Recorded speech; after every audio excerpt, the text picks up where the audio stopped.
सब कर सब कर। अच्छा सुनो, शांत शांत शांत।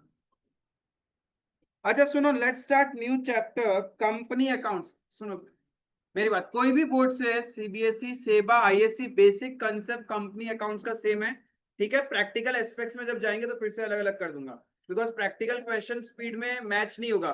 कुछ का कैलकुलेटर अलाउड है और कुछ का गरीब लोग है अलाउड नहीं है, तो स्पीड मैच नहीं होता है। ठीक है, उपाय नहीं है, बट बेसिक कंसेप्ट है। अभी तक हम लोग जितना भी पढ़ा है, सुनो मेरी बात, मेरे को ये बताओ, इंडिया में इंडिया में कितना फॉर्म्स ऑफ बिजनेस है? क्या क्या फॉर्म्स ऑफ बिजनेस कर सकते हैं हम लोग? यदि तुमको आज धंधा करना होगा तो क्या क्या कर सकते हैं? सोल प्रोप्राइटरशिप, ठीक है, partnership, limited liability partnership, एलएलपीज and companies. ठीक है, ये चार तरीका, मतलब जॉइंट स्टॉक, ये सब इसके अंदर में आ जाता है। यानी बेसिकली बात करें तो we have a sole proprietorship. आप ये एक धंधा करते हो, इसका पूरा सिलेबस क्लास 11 का था। ठीक है, देन उसके बाद क्लास 12 में आके सबसे बड़ा हाथी पकड़ा आपने कब? पार्टनरशिप। पार्टनरशिप में बहुत सारे segment, calculations and all. Now the next level, company accounts. Because at the end of the day if you are a good entrepreneur, तो आपका एक एम होता है कि आपका एक कंपनी होना चाहिए, राइट? एंड कंपनी बनाते क्यों है? What is the main logic behind creating a company? किसी को लगता है कि क्यों कंपनी बना रहे? यदि प्रॉफिट यू से, तो प्रॉफिट तो भाई कोई छोटा से छोटा धंधा करो, that's the core essence of a business. यदि आप एक छोटा सा पान का दुकान भी खोलोगे तो इंटेंशन क्या है? प्रॉफिट अर्न करना। सोल प्रोप्राइटरशिप बिजनेस भी तो प्रॉफिट कमा रहा है, पार्टनरशिप बिजनेस भी प्रॉफिट कमा रहा है, तो हम कंपनीज क्यों बनाते हैं? शार्क टैंक इंडिया देखा है? शार्क टैंक इंडिया में लोग आके क्या करते हैं? अपने आइडियाज को पिच करते हैं एंड दे वांट कि वहां पे जो शार्क्स बैठे हैं वो उनकी कंपनी में इन्वेस्ट करें, राइट? That's the main. लेकिन आपने यदि ढंग से देखा होगा, आजकल क्या हो रहा है, वहां पे कुछ लोग पहुंच रहे हैं जो लोग सोल प्रोप्राइटरशिप है, एंड दे से लाइक दैट कि हम लोगों ने अप्लाई कर रखा है, हम लोग जल्दी कंपनी क्रिएट करने वाले, राइट? तो कंपनी क्यों क्रिएट करते हैं? बिकॉज कंपनी क्रिएट करने से इन्वेस्टर्स आपको मिलते हैं, बिकॉज सोल प्रोप्राइटरशिप में इन्वेस्टर्स नहीं होता। और फिर आप सोचो कि शार्क्स लोग जो है वो कंपनी में ही क्यों इन्वेस्ट कर रहे हैं? Why not soul proprietorship business? Yes correct, liability. Liability, separate legal entity पढ़ा था क्लास 11 में। Business and businessman, Vijay Mallya वाला रील्स जो वायरल हुआ था सेपरेट लीगल एंटिटी की वजह से, राइट? तो वो क्या है बेसिकली? शार्क्स लोग बोलते हैं यदि मैं एक सोल प्रोप्राइटरशिप बिजनेस में इन्वेस्ट करूंगा तो there is no identity of a business, कि कुछ भी है वो मालिक का है। बिजनेस का कोई आइडेंटिटी नहीं है, बिजनेस अपने नाम से एसेट भी नहीं खरीद सकता, कॉन्ट्रैक्ट भी नहीं कर सकता, but company has a separate legal entity, company का अपना एक आइडेंटिटी है। कल को कुछ भी होगा तो कोर्ट केस करके हम लोग कंपनी पे केस करके अपना कुछ भी क्लेम कर सकते हैं वापस, राइट? उनको ऐसा लगता है कि लॉ के पॉइंट ऑफ व्यू से, when I talk about India, India का डेमोग्राफिक इतना बड़ा है, इतने सारे लोग बिजनेस कर रहे हैं, आपको क्या लगता है 100% बिजनेस का डेटा गवर्नमेंट के पास है क्या? पॉसिबल ही नहीं है। आपको क्या लगता है सामने ये जो पुचका बेच रहा है ये भी तो बिजनेस ही है? क्या इसका डेटा गवर्नमेंट के पास में है क्या? कितना कमा रहा है, क्या कर रहा है, क्या इन्वेस्टमेंट है? ये छोटे मोटे पान वाले, कुछ आइसक्रीम वाले, क्या इनका है क्या? नहीं है, राइट? तो किनका डेटा 100% है? कंपनीज। ठीक है, इंडिया में जितनी भी कंपनीज फॉर्म हुई हुई है, चाहे वो छोटी है चाहे वो बड़ी है, सारा का डेटा गवर्नमेंट ऑफ इंडिया के पास में है, पोर्टल में अवेलेबल है। तो वो क्या है कि मेरे को कॉन्फिडेंस देता है कि एटलीस्ट मैं ऐसे चीज में इन्वेस्ट करने वाला हूं जिसके बारे में हम पता कर सकते हैं। लेकिन जिसके बारे में हम पता ही नहीं कर सकते तो नेक्स्ट आगे चल के आपके साथ फ्रॉड होगा तो आप पकड़ोगे किसको? पकड़ ही नहीं पाओगे ना। दैट्स वाई लोग कंपनी अकाउंट्स। अब क्या हम लोग को पूरा पहले तो ये समझना होगा कि कंपनी होता क्या है, ठीक है? एक तो मैंने बोला it is a separate legal entity. Company क्या है? Separate legal entity. Separate legal entity का मतलब बिजनेस एंड बिजनेसमैन अलग अलग होता है, ठीक है? There is identity of a company. फिर और क्या है कंपनी की मेन बात? क्या है? Having perpetual succession. Perpetual succession मतलब कंटिन्यूटी। मतलब कल को मालिया जी मर गए अंबानी जी मर गए, अडानी जी मर गए, तो क्या उनका कंपनीज बंद हो जाएगा क्या? मालिया बंद होने से किंगफिशर बिकना बंद नहीं होगा, वो ज्यादा बिकेगा। ठीक है, जिसको समझ में आया समझ में आया, बाकी लोग किंगफिशर पानी का ही बात कर रहा था। ठीक है, देन तुम्हारा रिलायंस बंद नहीं होगा, चलता जाएगा अंबानी मरने से भी, it will continue, right. Adani ji को कुछ हो गया तो अडानी कंपनीज थोड़ी ना बंद हो जाएगा, ग्रुप ऑफ कंपनीज तो रहेगा ना, that is perpetual succession. Then common seal, company has a common seal. What do you mean by common seal? Yes, company क्या है? क्या एक कोई नेचुरल पर्सन है क्या? क्या कंपनी नेचुरल पर्सन है क्या? It's an artificial person. क्या आर्टिफिशियल पर्सन साइन कर सकता है क्या? नहीं कर सकता ना, तो वो क्या करेंगे? कंपनी अपने बिहाफ में किसी को अपॉइंट करता है, कहाँ एडजस्ट होगा, ए अंदर अंदर कहाँ, कंपनी का अपने बिहाफ में किसी को अपॉइंट करता है, that person will sign on behalf of the company. वो जो साइनिंग है जिससे पता चलेगा अच्छा this is on behalf of the company, उसी को हम कॉमन सील बोलते हैं। Common seal defines the identity of a company. कोई प्लेन पेपर के ऊपर में कंपनी का स्टाम्प लगा दो तो इट इज वेरीफाइड, अच्छा इस कंपनी के बिहाफ में। जैसे आपने गवर्नमेंट ऑर्डर्स देखे, बहुत बार आपका स्कूल का प्रिंसिपल का ऑर्डर होता है कि ये नया रूल्स आ चुका है। अब कोई भी प्लेन पेपर पे नोटिस बोर्ड में लिख दे कि स्कूल में नया रूल ये है, there is no signature no seal, क्या आप बिलीव कर लोगे क्या उस पर? कोई स्टूडेंट भी तो शरारत कर सकता है, घर बैठा लेटर हेड बनाया, उसमें टाइप करके नोटिस बोर्ड में सवेरे सवेरे जब तक स्कूल में कोई नहीं आया जाके चिपका दिया, राइट। बट आप बिलीव कैसे करते हो? उसके नीचे स्कूल का स्टैंप रहता है और उस स्टैंप के ऊपर में सिग्नेचर होता है, तो that stamp is known as common seal, right. तो एक कंपनी के पास होता है, एक सोल प्रोप्राइटरशिप बिजनेस का नहीं है। आई बात समझ में? तो मेजरली पहले अपन को समझना है कंपनी का मीनिंग। कंपनी क्या? It is an artificial person created by law. Why? Because क्या इसको कोई पैदा कर सकता है क्या? इसको सिर्फ पैदा करने वाला कानून है। एंड व्हेन आई से created by law, that means आप अपनी मर्जी से कहीं पे भी बोर्ड लगा के कंपनी स्टार्ट नहीं कर सकते until and unless it is authorised by the law.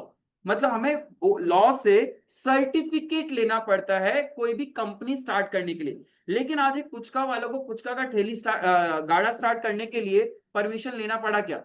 He doesn't required any such permission. लेकिन यही वही ये स्टार्ट करता, what ever be the name, क्या है सामने पंडित जी है ना, पंडित जी वाटर बॉल्स प्राइवेट लिमिटेड। अब इसको क्या करना पड़ता? गवर्नमेंट से परमिशन लेना पड़ता before starting such type of organization. यानी कंपनी स्टार्ट करने के लिए अपने को परमिशन चाहिए। That's why it is an artificial person created by law. Artificial मतलब समझ में आता ना, हम लोग क्या है, हम लोग नेचुरल है या artificial? We all are natural person जो एक्चुअल ह्यूमन बींग्स होते हैं। बट अदर देन दैट जितनी भी ऑर्गेनाइजेशन स्कूल्स कॉलेज है वो सब क्या है? Artificial person. ठीक है, तो company is an artificial person created by law having separate legal entity. Separate legal entity clear है? With perpetual succession and common seal. यानी कंपनी क्या एक आर्टिफिशियल पर्सन है, कानून क्रिएट करेगा उसको, उसका सेपरेट लीगल एंटिटी होगा, कभी भी मरेगा नहीं, परपेचुअल सक्सेशन है, और उसका अपना एक कॉमन सील होगा। आई बात समझ में? That is the company. तो अभी अपन को जो 12th में सीखना है, चैप्टर का नाम क्या है? क्या चैप्टर का नाम कंपनी अकाउंट्स है क्या? नहीं, इसके अंदर में सर्टेन सेगमेंट्स अपन को सीखना है। ठीक है, अकाउंट्स तो सीखना है, बट किसका? उससे पहले ये समझना पड़ा कि व्हाट इज कंपनी। ठीक है, कंपनी समझ में आया क्या है? Company is the highest level of business जो आप इंडिया में कर सकते हो। आप छोटा लेवल है तो सोल प्रोप्राइटरशिप, उससे बड़ा जाना है तो पार्टनरशिप, पार्टनरशिप में लीगल पॉइंट ऑफ व्यू जाना है तो एलएलपी क्रिएट कर। ठीक है, because there is limited liability, partnership में अनलिमिटेड लाइबिलिटी है, पर्सनल प्रॉपर्टी भी बेचना पड़ सकता है, but in case of an LLP there is a limited liability. But उससे भी ऊपर जाना है, then in India you have to create companies, right. चलो हमने कंपनी बना लिया, आइडिया अच्छा है, आपका कोई कंसेप्ट था, आपने दो दो से अकेले मिलकर कंपनी फॉर्म किया ना। कोई भी चीज को चलाने के लिए, इंडिया में बिजनेस को चला, इंडिया के वर्ल्ड में किसी भी कोने में चले जाओ, धंधा चलेगा सिर्फ एक ही चीज से, वो है पैसा। इफ आपके पास पैसा नहीं है, आइडिया से करोगे क्या? आइडिया से बिजनेस नहीं चलता। आइडिया को एग्जीक्यूट करने के लिए यू नीड मनी, राइट। अब पैसा दो रास्ते से आता, कहां से या तो आप उधार लो या खुद इन्वेस्ट करो। एक नॉर्मल, यदि आपके पास कोई आइडिया है, बिजनेस करना है, तो आप बिजनेस के लिए पैसा कहां से अरेंज करोगे? अरे भाई, बिजनेस करने के लिए अपने को बेसिक शॉप चाहिए, ऑफिस चाहिए, गुड्स खरीदना पड़ेगा, कुछ तो करना पड़ेगा ना, उसके लिए पैसा चाहिए। अब ये पैसा आएगा कहां से? सोल प्रोप्राइटरशिप में सीखा था, या तो हम खुद हमारे पॉकेट से पैसा लगाएंगे या फिर हम क्या करेंगे, लोन लेंगे। अब लोन लेने का तरीका क्या है? बैंक के पास जाओ, लोन लो। लेकिन बैंक के पास जब अपन जाते हैं लोन लेने के लिए, अपना चेहरा देख के लोन मिलता है क्या? क्या लेता है बैंक? बदले में कुछ तो आपसे लेगा, एसेट मॉर्गेज। कोई एसेट मॉर्गेज रखना पड़ेगा, right. Without mortgage bank loan देगा क्या? बैंक लोन नहीं देता है विदाउट मॉर्गेज। सबसे बड़ा प्रॉब्लम ये है। यानी यदि आपके पास कोई एसेट्स है तभी आपको बैंक लोन देगा। तो ठीक है भैया, बैंक के पास नहीं जाते ना, फ्रेंड्स के पास जाते। क्या फ्रेंड्स भी विदाउट सिक्योरिटी लोन देगा क्या? विदाउट सिक्योरिटी लोन नहीं देता। इफ दे रहा है तो वो बहुत high rate of interest charge करेगा आपसे।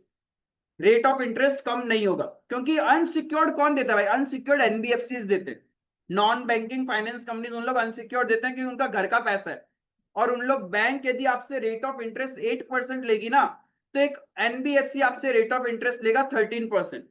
इतना ज्यादा महंगा होगा आपके लिए लोन, राइट। तो दो चीज है, अपने को चाहिए पैसा। अब पैसा दो ही तरीके से आ सकता है, या तो मालिक खुद पैसा लगाए धंधे में, या फिर हम उधार ले लें, राइट। अब क्या होता है, जब आप एक छोटे मोटे बिजनेसमैन होते हो, आप अपने तरफ से पैसा कैपिटल लगा, जिसको हम लोग क्या बोलते हैं, कैपिटल। बिजनेस में हम कैपिटल इन्वेस्ट करते हैं, बट एक इंसान की लिमिटेशन है कैपिटल इन्वेस्ट करने की। अब उसको धंधा और बड़ा करना है तो वो लोन लेने जाता है। जब वो लोन लेने जाता है तो उसको अपनी एसेट्स मॉर्गेज रखनी पड़ती है, वो एक टेंशन और, राइट। अब धंधा आप नेक्स्ट लेवल जा रहे हो, तो फिर कोई आपको ज्ञानी आदमी मिलता है, बोलता है भाई पागल है क्या, खुद के पैसे से कौन धंधा करता है? धंधा खुद का हो, पैसा किसी और का हो, तब असली मजा है।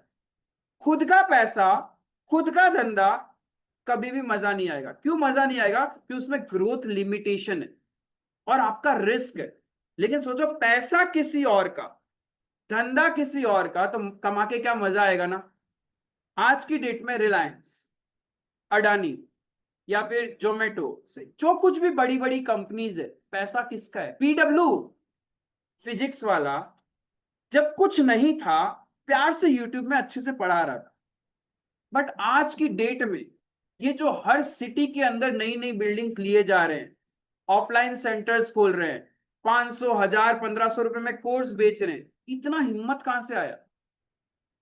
कहीं से तो सोर्स मिला है उनको। यदि बैकएंड पैसा नहीं होगा ना, आप ये एग्जीक्यूट ही नहीं कर पाओगे। कैसे आपका गट होगा कि यार मैं नई सिटी में जा रहा हूं, एक पूरा बिल्डिंग ही ले लिया रेंट पे। आजकल तो रेंट ही हेवी होता है, फिर उसके अंदर आपको स्टाफ एम्प्लॉय करना है, मार्केटिंग करना है। आजकल देखते हो ना, मार्केटिंग कितना हैवी होता है। आपको गुवाहाटी में मेजरली रिसेंट ट्रेंड के अकॉर्डिंग आपको दो मार्केटिंग सबसे ज्यादा दिखेगा, एक आईआईटी जेडब्ल्यू, दूसरा यूपीएससी आईएएस प्रिपरेशन। जगह जगह आपको ये बोर्ड्स दिखेंगे। आपको क्या लगता है ये फ्री में होता है क्या? बहुत हैवी कैश जाता है इसके लिए, मार्केटिंग में बहुत पैसा लगता है। तो पैसा आ कहां से रहा है? अब सोचो, यदि आपका दुकान होगा ना, सिर्फ एक दुकान है, छोटा सा सोल प्रोप्राइटरशिप बिजनेस। कभी पूछना अपने रिलेटिव्स में जिसका सोल प्रोप्राइटरशिप बिजनेस है, क्या वो इतना मार्केटिंग में खर्चा करते हैं? वो नहीं करते भाई। उनके लिए कस्टमर आएंगे, उसी में उधर चाय पिला देंगे, नाश्ता खिला देंगे, उनके लिए वही मार्केटिंग है, राइट। लेकिन कभी उनको देखा अपने प्रोडक्ट के लिए जगह जगह बैनर्स लगाते हुए? क्यों नहीं लगा रहे पता है? खुद का पैसा है, जलाने में दिल दुखता है। लेकिन ये बड़े लोग कैसे कर पा रहे? इन्वेस्टर का पैसा है, उनका पैसा नहीं जल रहा है। इन्वेस्टर का पैसा है, क्या फर्क पड़ेगा, चला तो चला, नहीं तो चला तो नहीं चला। अब आपको क्या लगता है, अलग पांडे का पैसा लगा हुआ है क्या? उसके पीछे बड़े बड़े इन्वेस्टर्स का पैसा लगा हुआ है, हजारों करोड़ रुपए उसको दे दिए, करो तुमको जो करना है। तभी तो वो हर सिटी में क्या कर पा रहे, मार्केटिंग कर पा रहे ना। तो यानी इन शॉर्ट, बड़ा बनने के लिए हमें चाहिए पैसा। और पैसा दो ही तरीके से आएगा, या तो खुद का हो, मतलब मालिक बन के, या फिर हम किसी से उधार ले लें। Is it clear? तो यहाँ पे कंपनी के केस में we have to just understand कि ये पैसा आ कहां से रहा है। प्योरली हम लोग पैसे के बारे में बात करेंगे कि पैसा आएगा कहां से कंपनी में। अब शार्क टैंक इंडिया में जो लोग भी जाते हैं उनका इंटेंशन क्या है? इन्वेस्टमेंट उठाना। एक मार्केटिंग तो है ही, चलो इंडिया लेवल का प्लेटफॉर्म मिल गया, मार्केटिंग हो गया, ठीक है, एक बार का मार्केटिंग हो गया। लेकिन मेन इंटेंशन क्या है? फंड रेज करना ना। ये जो फंड रेज किया जा रहा है, इसमें इन लोग बदले में क्या देते हैं? इन लोग जाते हैं अपना आइडिया पिच करते हैं, बोलते हैं भाई साहब आप मेरे कंपनी में पैसा दो, इतना पैसा दो। रिटर्न में क्या दे रहे हैं? क्या दे रहे हैं रिटर्न में? Equity. What is this equity? Shares. कोई बोला Share. इक्विटी, कोई बोला शेयर्स, दोनों एक ही है, दोनों को मिला दो, इक्विटी शेयर्स, ठीक है। यानी वो क्या बेच रहे हैं? शेयर्स बेच रहे हैं। Don't say equity, they are selling shares. Now what is share? कोई percentage of ownership. Yes, percentage of ownership. Share का मतलब होता क्या? In short, you are selling the ownership of that organisation. जब आप एक कंपनी का अपना हिस्सा करके थोड़ा थोड़ा करके बेचना चालू कर दो, तो आपके पास पैसा आएगा। और वो ओनरशिप भी क्यों बेच रहे हैं? उधार भी तो मांग सकते हैं ना वहां पे। आपने देखा होगा बहुत बार शार्क्स क्या बोलते हैं पता है? We won't give you equity, we will give you debt. आप हमसे उधार ले लो at the rate of 12%, at the rate of 10% rate of interest. हम आपकी कंपनी में शेयर्स नहीं खरीदेंगे, शेयर्स नहीं चाहिए हमें, बट हम आपको उधार देने को रेडी है। ऐसा क्यों? यस। अब यहाँ पे मेन यही है जहां पे शार्क्स को कॉन्फिडेंस आता है कि नहीं यार ये बंदा बढ़िया है, इसकी कंपनी ग्रो करेगी, मेरा पैसा भी ग्रो करेगा। क्योंकि शेयर्स जब देते हो यानी आपने उसको मालिक बना दिया। Now you are also the owner of that company, and जिस पर्सन के पास आपकी कंपनी का हिस्सा है वो भी तो मालिक हो गया ना। और क्या मालिक को पैसा रिटर्न करना कंपलसरी होता है क्या? कभी भी नहीं भाई, मालिक का ही तो धंधा है, तो धंधे को उसको रिटर्न करना नहीं है। लेकिन यदि आपने किसी से उधार लिया है तो क्या पैसा रिटर्न करना पड़ेगा क्या? यस, रिटर्न करना ही पड़ेगा, ऑब्लिगेशन है। यानी हम जब किसी से उधार ले रहे हैं मतलब रिटर्न करना है। लेकिन यदि हम पैसा ले रहे हैं और बदले में उसको मालिक बना रहे हैं, पैसा रिटर्न करने का टेंशन ही खत्म। यानी इन शॉर्ट, दो ही तरीके से कंपनी के पास पैसा आएगा। या तो कंपनी क्या करती है, अपना हिस्सा बेच देती है, दैट इज शेयर्स देती है, या फिर डेट लेती है। डेट, डेट का मतलब उधारी लेगी, राइट। अब उधारी लेने का भी दो तरीका है। जैसे आपने बोला भैया बैंक से भी तो ले सकते थे उधार, उनसे क्यों ले रहे? राइट। लेकिन बैंक से जब उधार लेते हैं तो आपको क्या रखना पड़ेगा? मॉर्गेज। लेकिन शार्क से जब आप उधार ले रहे हो ना, शार्क्स आपसे कुछ भी मॉर्गेज नहीं ले रहे। They are charging you high rate of interest, but वो आपसे मॉर्गेज नहीं ले रहे कुछ, राइट। तो बैंक से तो हमें मॉर्गेज रखना पड़ेगा। अब यहां पे जब आप उधारी लेते हो तो रिटर्न में कुछ तो देना पड़ेगा ना। How we will be assured कि हमारा पैसा वापस आएगा? सपोज आपने अपने एक दोस्त से उधारी ली, छोटी मोटी 200 500 2000 तक तो कोई बात नहीं, लेकिन आपके दोस्त ने बोला यार तेरे पास तो अच्छा खासा है, एक बार 10 लाख रुपए दे पाएगा क्या? अभी 10 लाख रुपए जब वो आपसे लोन ले रहा है, वो आपको रिटर्न करेगा, इसकी गारंटी क्या है? बदले में क्या कुछ तो लोगे ना आप। बदले में कंपनी क्या करती है? अब कंपनी बोलती है we don't want to go to the banks, we don't want to go to the relatives, we don't want to go to the friends. हमें इन लोगों के पास जाके पैसा उधार नहीं लेना, राइट। तो फिर तीसरा रास्ता कौन सा है? बोलता है इंडिया है भाई, 160 करोड़ पॉपुलेशन भरी पड़ी है बेवकूफों से, हमें इन बेवकूफों को टोपी पहनानी है और इनसे पैसा लेना है, राइट। तो कंपनी क्रिएट करने का the core motive behind, profit profit सब बाद में है। असली मोटिव जो एक बिजनेसमैन का होता है ना, लास्ट में उसका गोल यही है कि मुझे इस इंडियन पब्लिक से पैसा लेना है, यानी मेरी कंपनी के शेयर्स को पब्लिक तक बेचना है। That's the whole and sole motive of every businessman. आज स्विगी, स्विगी जब स्टार्ट हुआ, अब उसका मोटिव क्या है? कि वो कम से कम अपना आईपीओ लेके आए। कोई भी बड़ी से बड़ी कंपनी या इन्वेस्टर आता है या शार्क टैंक इंडिया में, उन लोग जो पैसा इन्वेस्ट कर रहे हैं वो क्या सोच रहे हैं कि कल को ये कंपनी इतना बड़ा हो गया और ये आईपीओ लेके आया तो मेरा भी ग्रोथ बहुत अच्छा होगा ना। What is IPO? किसी को पता है? इनिशियल पब्लिक ऑफर, ठीक है, आईपीओ। अब ये आईपीओ क्या है? गजब है, मतलब कोविड के बाद से तो कंपनी लोगों के लिए तो ये नया क्रीम है। ऐसा ट्रेंड हो रखा है कि हर कंपनी अपना आईपीओ लेके आ रही है। IPO is nothing, giving share of your company to the public and taking money from the public, यानी पब्लिक को टोपी पहनाना इन शॉर्ट। इधर बैठ जाओ, कहीं एडजस्ट कर दो ना, ठीक है। तो अपने को क्या करना है, पैसा रेस की बात कर रहे हैं यहाँ पे, तो क्या लेके आएगा, आईपीओ लेके आ रहे हैं, यानी शेयर्स दे दो। लेकिन कंपनी बोलता है नहीं यार, मालिक नहीं बनाना, फिर भी मुझे पब्लिक को टोपी पहनाना है। तो दूसरा तरीका टोपी पहनाकर आएगा, डिबेंचर्स। यानी दो ही तरीके से कंपनीज आज के डेट में पब्लिक को बेवकूफ बना रही है, और हम लोग बन भी रहे हैं एवरीवेयर। आपको कुछ शॉर्ट्स दिखाई देंगे आईपीओ के ऊपर में। सबसे बड़ा बवंडर है आईपीओ। भाई पैसा अपना हम किसी को दे रहे हैं, तुम अपनी कंपनी चलाओ और मैक्सिमम प्रॉफिट वही कमाएगा, हमें कोई उससे उतना लंबा चौड़ा रिटर्न नहीं मिलेगा। आईपीओ का पूरा पूरा वो है। और आईपीओ एक ऐसा, अभी आप लोग थोड़ा सा सर्च करना, एसएमईज आईपीओ होते हैं। एक होता है जनरल कंपनी आईपीओ और एक SME IPO, small medium enterprise. और एसएमईज आईपीओ 1.5 लाख 2 लाख रुपए का होता है। और जो नॉर्मल कंपनी का आईपीओ आता है, एक लॉट अप्रोक्सीमेटली 15-16,000 का होता है। इतना वेरियंस है और इतना ज्यादा, मतलब आप समझ ही नहीं पाओगे कि आईपीओ की दुनिया क्या है। और होल एंड सोल अपना मोटिव वही है, बट अपन को अभी आईपीओ से लेना देना नहीं है। मेरा मेन मकसद है कि मेरे को चाहिए फंड रेस। कंपनी की जब मैं बात करता हूं, मुझे करना है फंड रेस। अरे नहीं है बाबा, वो उतना ही, वो बार बार आ जाता है, वो उतना ही आ जाता है। ठीक है, अब देखो फंड रेस करना है मेरे को। तो जब अपन फंड रेस करेंगे, दो तरीका है। अब मैं सिर्फ यहाँ पे फंड रेजिंग की जब बात कर रहा हूं, I am talking about public. मैं नॉर्मल अपने पॉकेट से पैसे की बात नहीं करूंगा, लोन की, बैंक्स वगैरह की बात नहीं करूंगा। I am purely talking about कि एक कंपनी पब्लिक से फंड रेज कैसे करेगा। अब पब्लिक से फंड रेज करने का दो रास्ता है, एक ओनरशिप और एक डेट। या तो आप पब्लिक को अपना कंपनी का ओनरशिप बेच दो और बदले में पैसा ले लो, या फिर पब्लिक से उधार लो कि हम आपको मालिक सालिक नहीं बनाएंगे, हम आपको क्या करेंगे, उधार ले रहे हैं आपसे और एक सर्टेन पीरियड के बाद आपका पैसा रिटर्न कर देंगे। That's it, simple. तो यहां पे दोनों ही केस में जब आप पब्लिक से पैसा लोगे, रिटर्न में कुछ तो देना पड़ेगा ना। पब्लिक भरोसा कैसे करेगी आप पे कि भैया मेरा पैसा वापस आएगा या नहीं आएगा। तो ऑनरशिप के केस में हम क्या देते, क्या देंगे,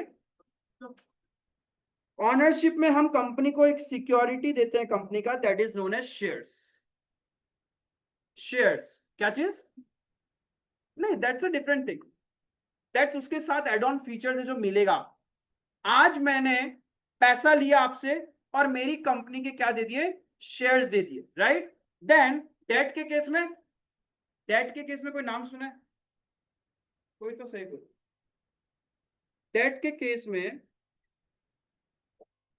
डिबेंचर्स, और आपके सिलेबस में दो ही चैप्टर, एक शेयर्स और एक डिबेंचर्स। यानी इन शॉर्ट, हाँ, debentures nothing, it is a instrument of a company, जहां पे कंपनी पब्लिक को देती है और बदले में पब्लिक से उधार ले रही है।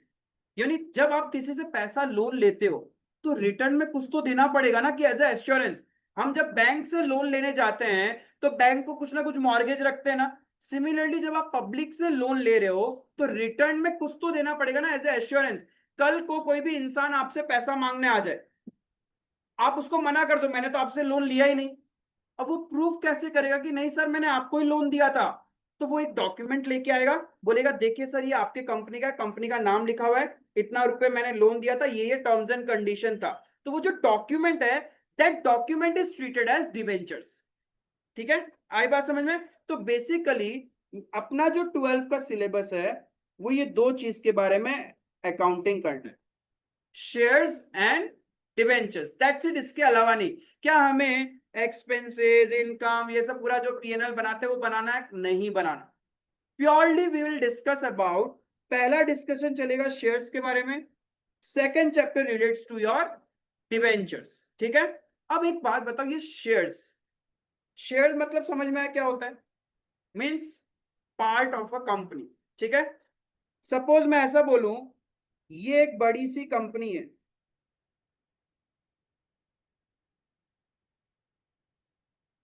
इसका छोटा छोटा हिस्सा यदि हम बेचना चालू कर दे, दैट इज शेयर्स।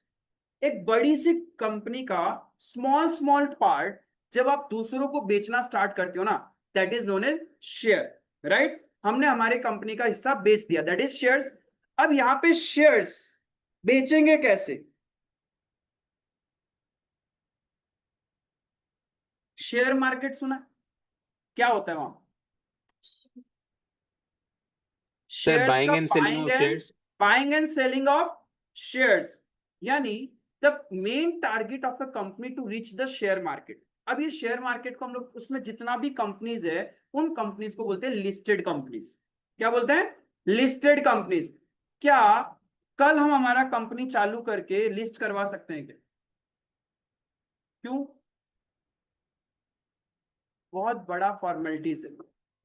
तो फॉर्मेलिटीज किसके बिहाफ में फॉर्मेलिटीज है? ये कंपनीज की जब हम बात करते हैं तो यहाँ पे एक एक्ट आता है, companies act. We have to follow companies act for companies. लेकिन जब when I talk about share market, companies act से भी ऊपर एक एक्ट है, एक बॉडी है जो शेयर मार्केट को रेगुलेट करती है। Sir, SEBI. SEBI. SEBI, right. किसी को आइडिया सेबी का full form? Securities and Exchange Board of India. Securities exchange board of India, SEBI, ठीक है। माई बाप of stock market. Even companies act को भी सुपरसीड करता है। सेबी ने कुछ बोल दिया ना, कंपनीज एक्ट की औकात ही नहीं है कि उसके ऊपर जाने का। तो यानी स्टॉक मार्केट तक जाना है तो सेबी को ध्यान में रखना पड़ेगा। तो अब मेरे को शेयर्स लेके आना है कंपनी का, भाई कैसे लाऊं? हाँ,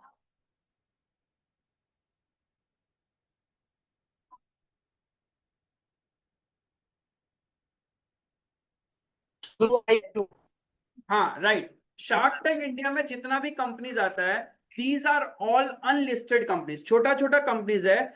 उन लोग भी अपना शेयर्स बेच रहे हैं, राइट। बट उन लोग क्या कर रहे हैं? उन लोग पब्लिक को नहीं बेच रहे। अंडरस्टैंड कि यदि आपको अपने कंपनी का हिस्सा बेचना है, लेट्स से आपने एक कंपनी स्टार्ट किया, now you want some investment, तो आप क्या गए? अपने फ्रेंड्स के पास गए कि भाई थोड़ा पैसा इन्वेस्ट करेगा क्या मेरी कंपनी में? मैं तुझे अपने कंपनी का 5% शेयर देता हूं, और बदले में पैसा ले लिया।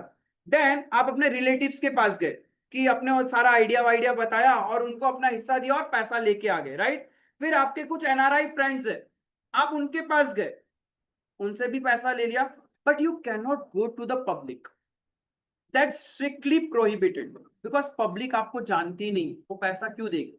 जब आप छोटे लोग हो, छोटी कंपनी है, तब आपको सिर्फ आपके नोन लोग आपको शेयर्स देंगे, ठीक है। उसको हम लोग बोलते हैं प्राइवेट प्लेसमेंट। क्या बोलेंगे? यानी शार्क टैंक में जो शेयर्स में वो इन्वेस्ट करते हैं ना, that is known as private placement. Private placement का मतलब है you go to the person, you speak about your idea, vision of the company, आपका विजन क्या है, and you raise money from that. आप उनसे फंड रेज करते हो और रिटर्न में आप अपने कंपनी का हिस्सा बेच देते होंगे, ठीक है। Yes yes yes yes, private company. देखो एक बहुत डिफरेंट डिफरेंट टाइप्स का कंपनीज है, will discuss that also. But अभी जो आज बेसिक है, जो एक बार जस्ट शेयर समझते हैं, ठीक है। अब ये शेयर्स लेके कैसे आने, मतलब मुझे पब्लिक से पैसा रेज करना है, एक ये तरीका है। एक जैसे आपने बोला कि फ्रेंड से ले लो, रिलेटिव से ले लो, एनआरआईज है, आपके दोस्त लोग कोई फॉरेन में रिलेटिव्स रहते होंगे, उनसे आपने बोला, अपना आइडिया बताया और पैसा रेज कर लिया। एक तरीका ये। दूसरा तरीका और क्या है? Loan is different. अब मुझे लोन नहीं लेना, बिकॉज लोन लेने से दो टेंशन है। पहला टेंशन, इंटरेस्ट देना पड़ेगा time to time. Second, mortgage. Third, repay. Repay भी तो करना पड़ेगा यदि आप एनएससी बैंक का बीएससी में पैसा- रजिस्टर कर सकते क्या चीज? हैं, एनएससी बीएससी में रजिस्टर कर सकते हैं। अब बहुत दूर का, वही वहीं तक पहुंचना है अपन को वहीं तक पहुंचना है। तो ये जो आप लोन ले रहे हो, उसका सबसे बड़ा टेंशन क्या है? इंटरेस्ट पे करो और लोन का रीपेमेंट करो। इफ आप लोन रीपे नहीं कर सकोगे ना, तो क्या हो जाएगा आपके साथ? What will happen? आपके कंपनी की एसेट्स बेचना चालू हो जाएगा किया था वो, और बेच के भी आपको रीपे करना पड़ेगा। एक ये टेंशन। लेकिन जब आप कंपनी का शेयर्स बेचोगे ना, कंपनी बर्बाद हो जाए, पैसा खत्म हो जाए, तभी भी शेयर होल्डर आपको आके कुछ नहीं बोले, पैसा गया तो गया। बहुत टाइम पहले ये स्मार्ट बाजार देख रहे हो अभी आप, उसकी जगह और एक चीज हुआ करता था, बिग बाजार। गया कहां? हवा हवाई हो गया। It comes under future retail company, और जिनके पास फ्यूचर रिटेल के शेयर्स थे, कुछ कर उखाड़ पाए? गया, डूब गया, मतलब डूब गया। बिकॉज शेयर होल्डर कोई कुछ नहीं करेगा, बिकॉज उन लोग मालिक हैं, उन्होंने रिस्क लिया था।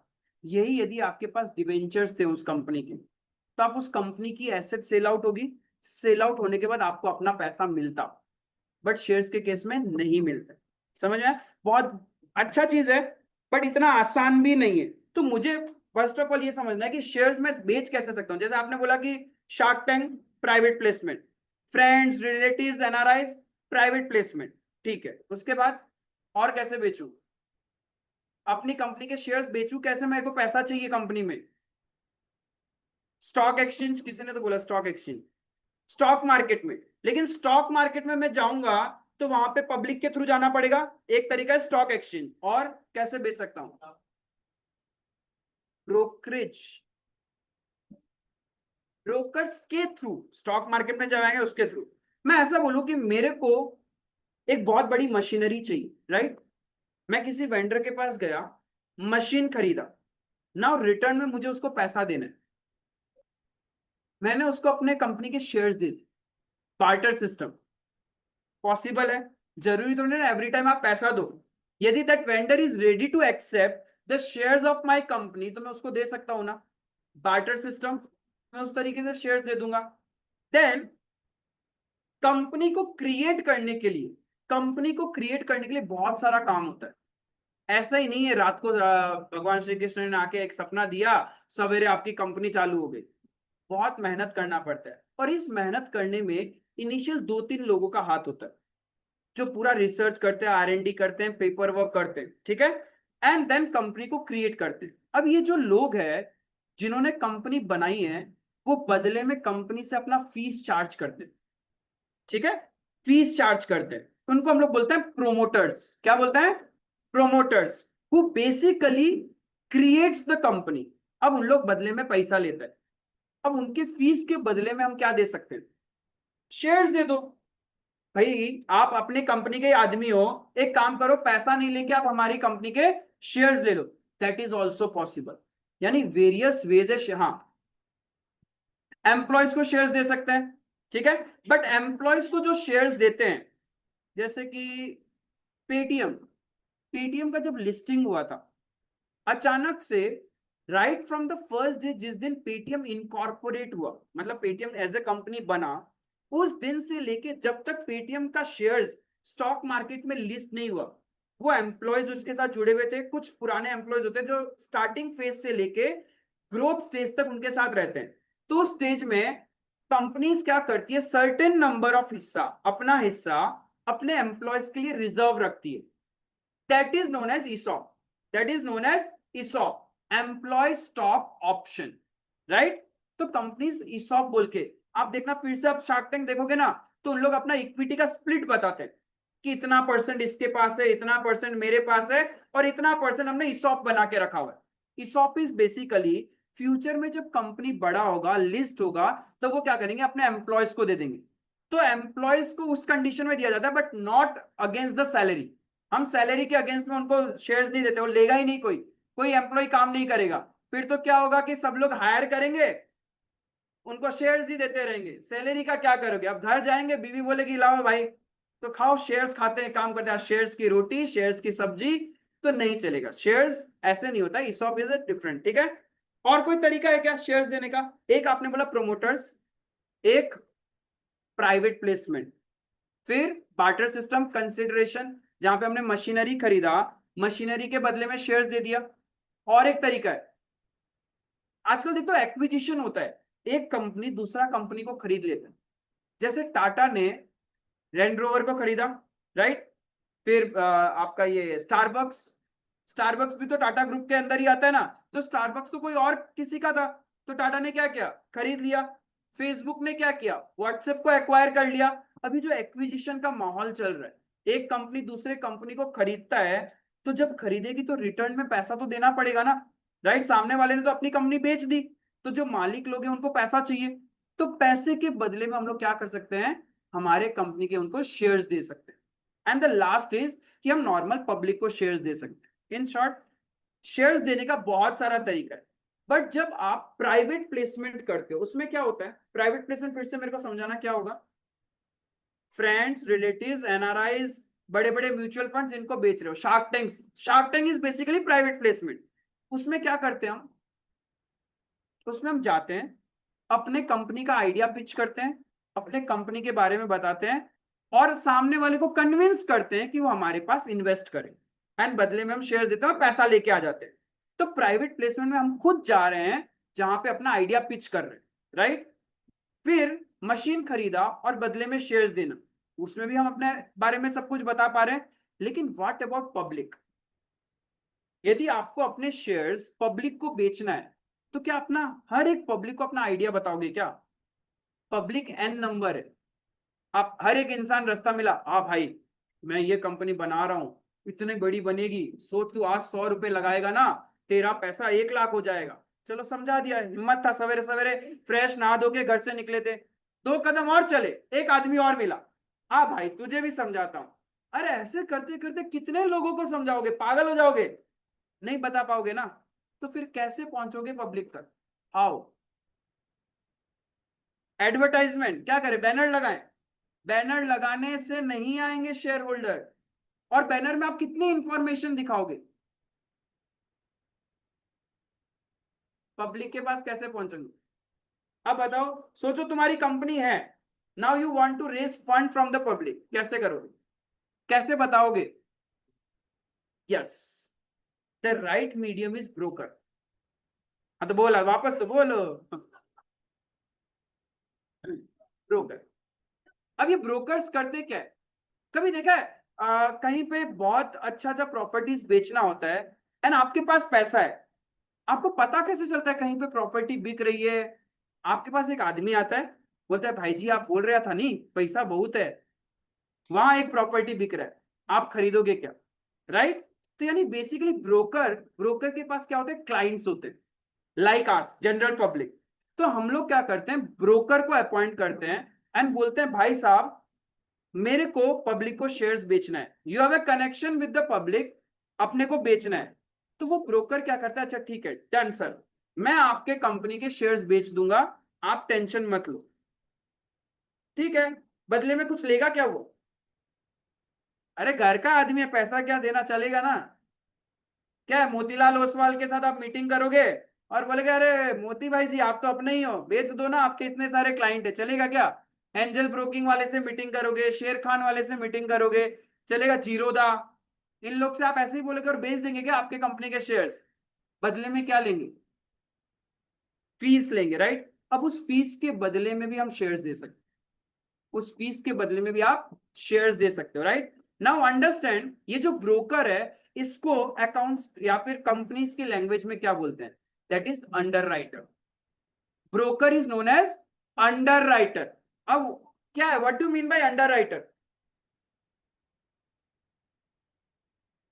middleman basically. यस, शेयर्स लेता नहीं है, in short they take a guarantee कि सर हम आपका सारा शेयर्स बिकवा देंगे, पब्लिक को सारा शेयर्स आपका बिक जाएगा, इफ नहीं बिका तो हम खरीदेंगे। मतलब बड़ा बड़ा लोग है, मोतीलाल ओसवाल को जैसे आपने हायर किया, तो Motilal Oswal is the big, बहुत बड़ा फर्म है, बहुत बड़ा ब्रोकिंग फर्म है, वो क्या बोलेगा, सर हम आपके कंपनी के शेयर्स खरीद लेंगे, आई मीन बिकवा देंगे पब्लिक को, नहीं बिका तो मैं खरीदूंगा।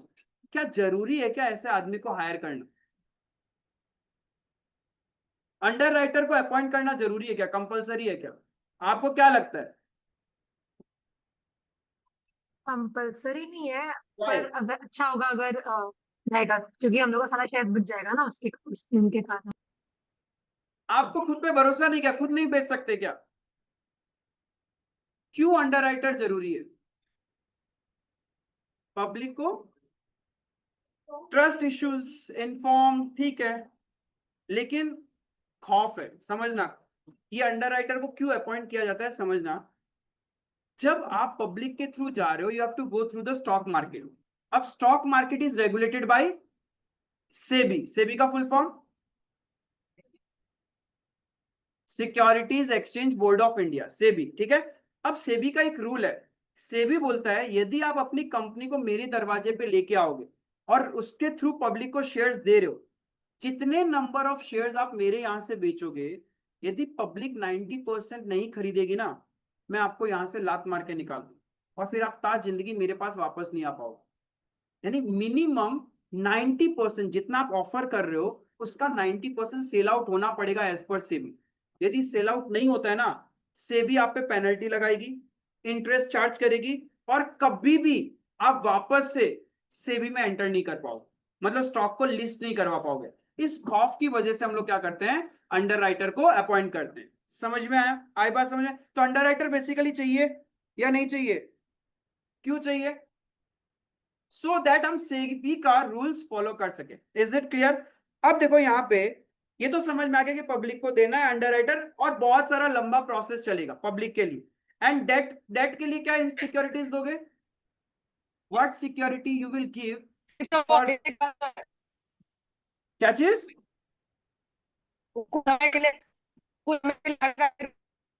बाबू मैं को तेरी आवाज नहीं आ रही, कट कट के आ रही है।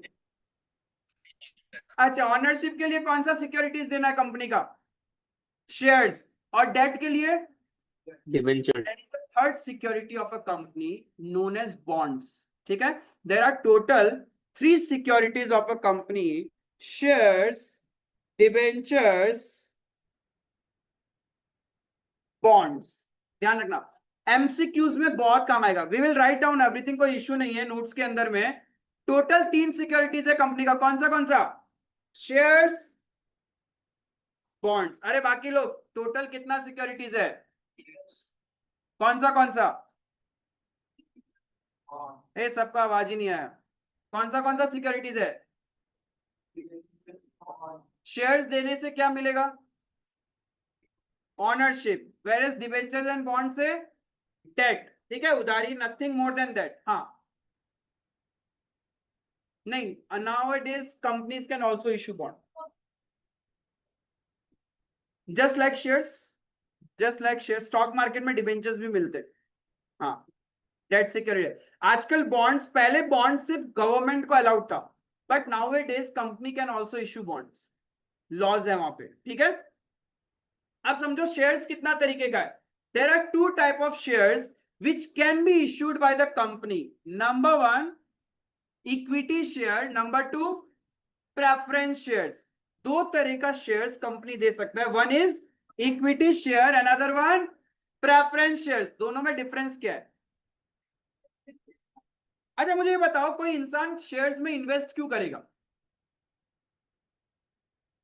आप किसी कंपनी के शेयर्स में इन्वेस्ट क्यों कर?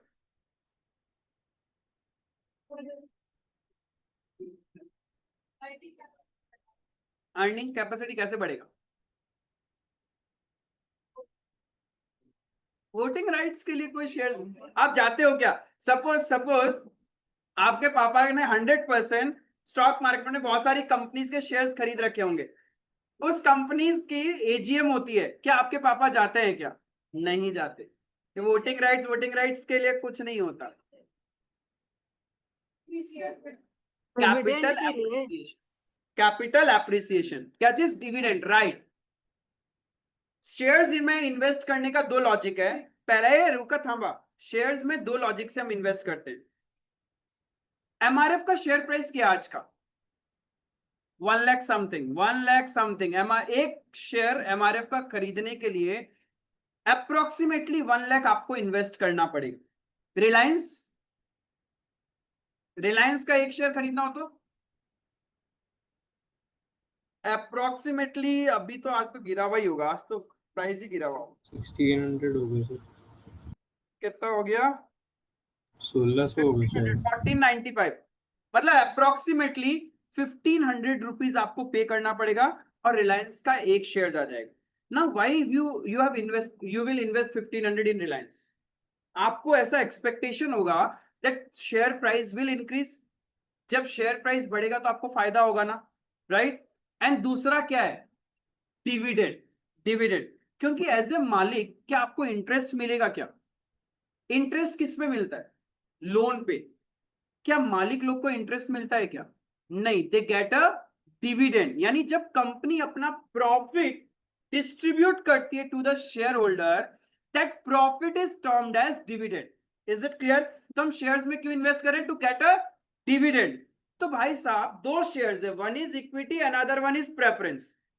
तो बताओ क्यों इक्विटी में इन्वेस्ट करें और क्यों प्रेफरेंस में इन्वेस्ट करें? ठीक है, मैं बाद में लेके भी खुश हूं, but still I will invest in equity rather than preference. मेरा अपना लॉजिक है। डिविडेंड रेट ज्यादा हो, रेट ऑफ डिविडेंड यानी परसेंटेज ऑफ डिविडेंड। जब आप प्रेफरेंस शेयर्स में इन्वेस्ट करते हैं ना, there is a fix rate, there is a fix rate in preference share. Hypothetically assuming आपने 100 रुपए का प्रेफरेंस शेयर्स लिया, उसमें रेट ऑफ डिविडेंड है 10%, तो हर साल आपको कितना रुपए का डिविडेंड मिलेगा? 10 रुपए। That's it. कंपनी कितना ही प्रॉफिट कमा ले, आपको 10% यानी 10 रुपए ही मिलने वाला है पर share. But if you are holding equity shares, कोई भी परसेंटेज हो सकता है। It may be 2000 times, it may be 5000 times, it may be 10,000 times. Dividend का कोई प्री डिफाइंड रेट ही नहीं। Higher the risk, higher the return. But आप डिविडेंड इक्विटी में ज्यादा भी हो सकता है, नहीं भी हो सकता है, लेकिन प्रेफरेंस में तो फिक्स है। तो आप किस में इन्वेस्ट करना प्रेफर करो? जनरली दो टाइप का इन्वेस्टर है। एक वो जिसको रात को शांति से नींद चाहिए, टेंशन नहीं चाहिए, यानी सिक्योर्ड वाले लोग, they will invest in preference shares कि मुझे हर साल 10% मिलेगा, चलेगा। लेकिन कुछ लोग होते हैं जिनको डबल, ट्रिपल, 4 गुना, 5 गुना पैसा बनाना है, they invest in equity shares because high risk high return. आई बात समझ में? Equity shares and preference share, दो शेयर्स क्लियर है? फिर और क्या फायदा है? जब कंपनी बंद होने वाला होगा, वाइंड अप होगा कंपनी का, उस टाइम में preference share holder are paid prior to the equity share holder. मतलब प्रेफरेंस शेयर होल्डर का पैसा कंपनी पहले रिटर्न करेगी और उसके बाद में इक्विटी शेयर होल्डर का पैसा रिटर्न करती है। तो वो भी एक फायदा है। तो कुछ लोग उसके लिए भी प्रेफरेंस शेयर्स में इन्वेस्ट करते हैं। आई बात समझ में? तो यानी प्रेफरेंस शेयर्स और इक्विटी शेयर्स में मेजरली दो ही डिफरेंस है। Number one is dividend, number two prepayment. Right? Dividend का रेट फिक्स है, यहां पे रेट ऑफ डिविडेंड नहीं फिक्स है। डिविडेंड किसको पहले मिलेगा? प्रेफरेंस, नाम ही क्या लिखा हुआ है? प्रेफरेंस। राइट? तो पहले उनको डिविडेंड मिलेगा और बाद में किसको मिलेगा? इक्विटी वाले को। At the time of winding up पहले किसको पैसा मिलेगा? प्रेफरेंस शेयर होल्डर को, और बाद में इक्विटी शेयर होल्डर को। यहां तक क्लियर है? तो there are two types of preference shares, one is equity share, another one is preference shares. तो आपका जो पहला चैप्टर है that is issue of shares. तो हमें इक्विटी शेयर्स को कैसे इश्यू करते हैं और प्रेफरेंस शेयर्स को कैसे इश्यू करता है उसके बारे में डील करना। ठीक है? एकदम एक सिंपल सा एक लास्ट स्टोरी डिस्कस करूंगा जिससे फ्लो ऑफ द इश्यू समझ में आएगा। ठीक है? विल कंपेयर, ए बाबा, हाँ बा, वरना अलग अलग कर देगा, वरना सच में बाहर ही चला जाओ, कोई दिक्कत नहीं, मेरे को कोई प्रॉब्लम नहीं है। क्या चीज? डिस्टिंग्विश पढ़ा देगा, मैं कोई बात नहीं है। प्रेफरेंस शेयर होल्डर को भी वोटिंग राइट्स रहता है, बट रेस्ट्रिक्टेड वोटिंग राइट्स है। माना मैं पढ़ के आई थ्योरी। कौन सा तुम लोग का तो एक सब्जेक्ट होता है ना, हाँ कॉमर्स वाले सब्जेक्ट में। ठीक है, चलो कोई बात नहीं। अब सुनो मेरी बात कि इक्विटी शेयर्स इश्यू कैसे करना है। ठीक है? विल कंपेयर इक्विटी शेयर्स का example with your college admission. एकदम सेम कॉपी पेस्ट होता है, कुछ नहीं होता है। आप आफ्टर योर क्लास 12 सपोज एक बहुत बड़ा सा कॉलेज खुला है, ठीक है, अच्छा कैंपस है, everything. Now he wants college वाला कि उनको स्टूडेंट मिले, तो कैसे करेंगे? प्रमोट कैसे करेंगे अपने कॉलेज के बारे में? आप जाओगे वहां पे एडमिशन लेने कि भैया आप डायरेक्ट मुझे एडमिशन दे दो, दे देंगे क्या? There will be a process. क्या करना पड़ेगा आपको?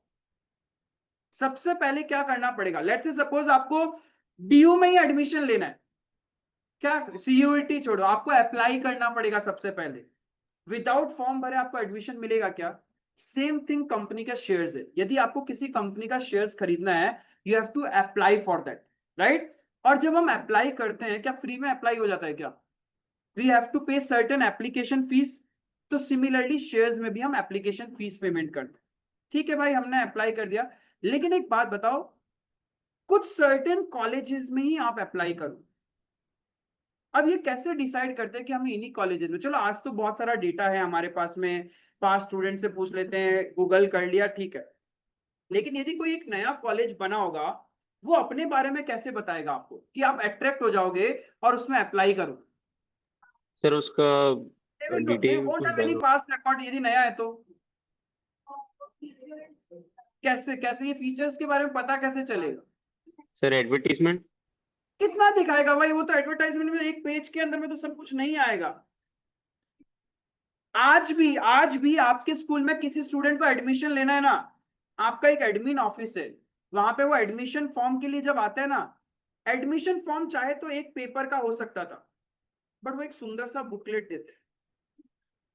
मतलब बुकलेट 3-4 पेज का होता है, उसमें इतना सुंदर सुंदर फोटो होगा, किसी स्कूल का स्विमिंग पूल दिखाया जाएगा, हॉर्स, प्लेग्राउंड, एवरीथिंग वो रहता है उसके अंदर में। क्यों होता है? Why it is so? ताकि आप अट्रैक्ट हो। अट्रैक्ट उसको बोला क्या जाता है? Yes, prospectus. यानी विदाउट प्रोस्पेक्टस हम अट्रैक्ट नहीं होते कोई चीज को। सिमिलरली पब्लिक को शेयर्स देने के लिए व्हाट वी नीड? प्रोस्पेक्टस। ये सबसे पहले, उस प्रोस्पेक्टस से हम लोग क्या करेगा? अप्लाई करेगा। चलो अप्लाई कर लिया, अब अप्लाई करते ही आपको एडमिशन मिल जाएगा क्या? आपने सपोज श्रीराम हंसराज कॉलेज में या फिर लेडी श्रीराम जो भी है, Kirorimal, best colleges of India, आपने अप्लाई कर लिया, क्या तुरंत एडमिशन मिल जाएगा? क्या होगा? नहीं, टेस्ट वेस्ट ठीक है, that's the secondary. Cut off list आएगा, कट ऑफ लिस्ट। टेस्ट तो पहले ही हो गया। अरे वो टेस्ट का अभी आने स्टार्ट हुआ, पहले टेस्ट नहीं होता था, पहले आपका मेरिट लिस्ट चलता था, मेरिट लिस्ट के अकॉर्डिंग। चलो JVS does not take any test, वो मेरिट लिस्ट होता है, राइट? तो मेरिट लिस्ट निकलेगा, उसके अकॉर्डिंग स्कूल कॉलेज वाला क्या करेगा? बताएगा कि आपको सीट अलॉट हुआ और आपको सीट अलॉट नहीं हुआ है, राइट? सेम थिंग कंपनी करते हैं। आप कंपनी में शेयर्स के लिए अप्लाई करते हो, कंपनी विल टेल यू कि आपको शेयर्स मिले हैं और आपको शेयर्स नहीं मिले। तो एक बात बताओ, जिनको शेयर्स नहीं मिला होगा उन्होंने एप्लीकेशन फीस तो दिया होगा, अब वो एप्लीकेशन फीस का क्या होगा? रिफंड हो जाएगा। एप्लीकेशन फीस रिफंड हो जाएगा। यानी पहला स्टेप शेयर्स का क्या है? We need to apply. Apply होने के बाद हम लोग को शेयर्स या तो मिलेगा या फिर नहीं मिलेगा। ठीक है, चलो एप्लीकेशन हो गया, कॉलेज में नाम वाम आ गया, अब नेक्स्ट स्टेप क्या करेंगे? एडमिशन करवाओगे, राइट? एडमिशन के लिए आप खुद जाते हो या कॉलेज वाले आपको इन्फॉर्म करते हैं कि यस आपका शॉर्टलिस्टिंग हो गया है, आपका एडमिशन इस डेट में होना है, आप आके अपना एडमिशन करवा लेना। क्या होता है? सामने से इंफॉर्मेशन आती है, same thing once the shares are allotted to you, company आपको कॉल करेगी कि आपको शेयर्स अलॉट हो चुके हैं, now you pay your admission fees, that is allotment fees. यानी पहला स्टेप क्या था? अप्लाई करना। सेकंड स्टेप, कंफर्मेशन मिलेगा कि शेयर्स अलॉट हुए या फिर नहीं हुआ। थर्ड स्टेप, सामने वाले हमसे अलॉटमेंट फीस मांगेंगे, मतलब एडमिशन फीस मांगेंगे, एंड नेक्स्ट स्टेप हम लोग एडमिशन करवा लेंगे, दैट इज एडमिशन फीस पे कर देंगे। उसके बाद क्या होता है? Quarterly fees. क्वार्टरली फीस, अब क्वार्टरली फीस आप देते हो या आपके पास फिर से फॉलो अप मैसेज आता है? फॉलो अप मैसेज आता है that your quarterly fees is due और गोइंग टू बी ड्यू, आप लोग इस डेट तक क्लियर कर देना। सिमिलरली कंपनी भी वही करती है, कंपनी फिर से अगेन ड्यू करेगी, आप लोग को बोलेगी कि भाई साहब आप लोग का इतना पैसा और बाकी है, कंपनी को दीजिए, and we will pay to that.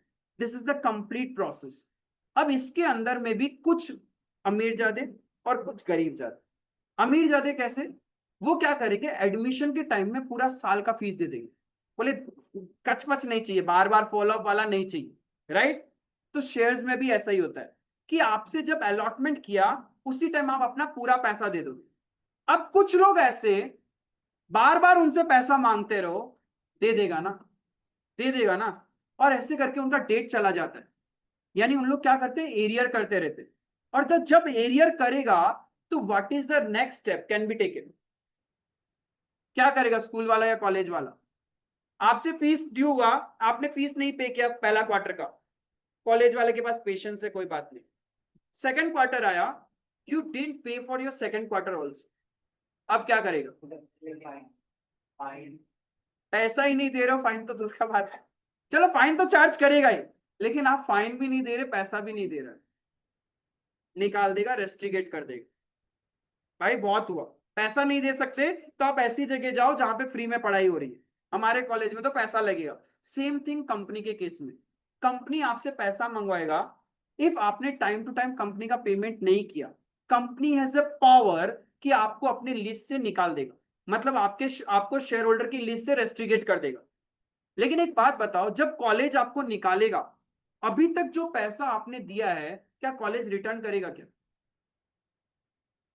नहीं करेगा ना। सेम थिंग कंपनी भी रिटर्न नहीं करेगी, आपका शेयर्स का पैसा गया। That thing is known as share forfeiture. ठीक है, वो लास्ट कंसेप्ट होगा। चलो फॉरफिट कर लिया, फॉरफिट कर लिया। अब अचानक से एक कोई नया स्टूडेंट आया मिड ऑफ द सेशन, क्या वो सीट उसको अलॉट किया जा सकता है क्या? हमारी तो सीट वैकेट हो गई, हम तो बेच सकते हैं ना। यानी जब आप वो सीट वापस री अलॉट करोगे, वो फ्रेश हुआ या सेकेंड हैंड हो गया?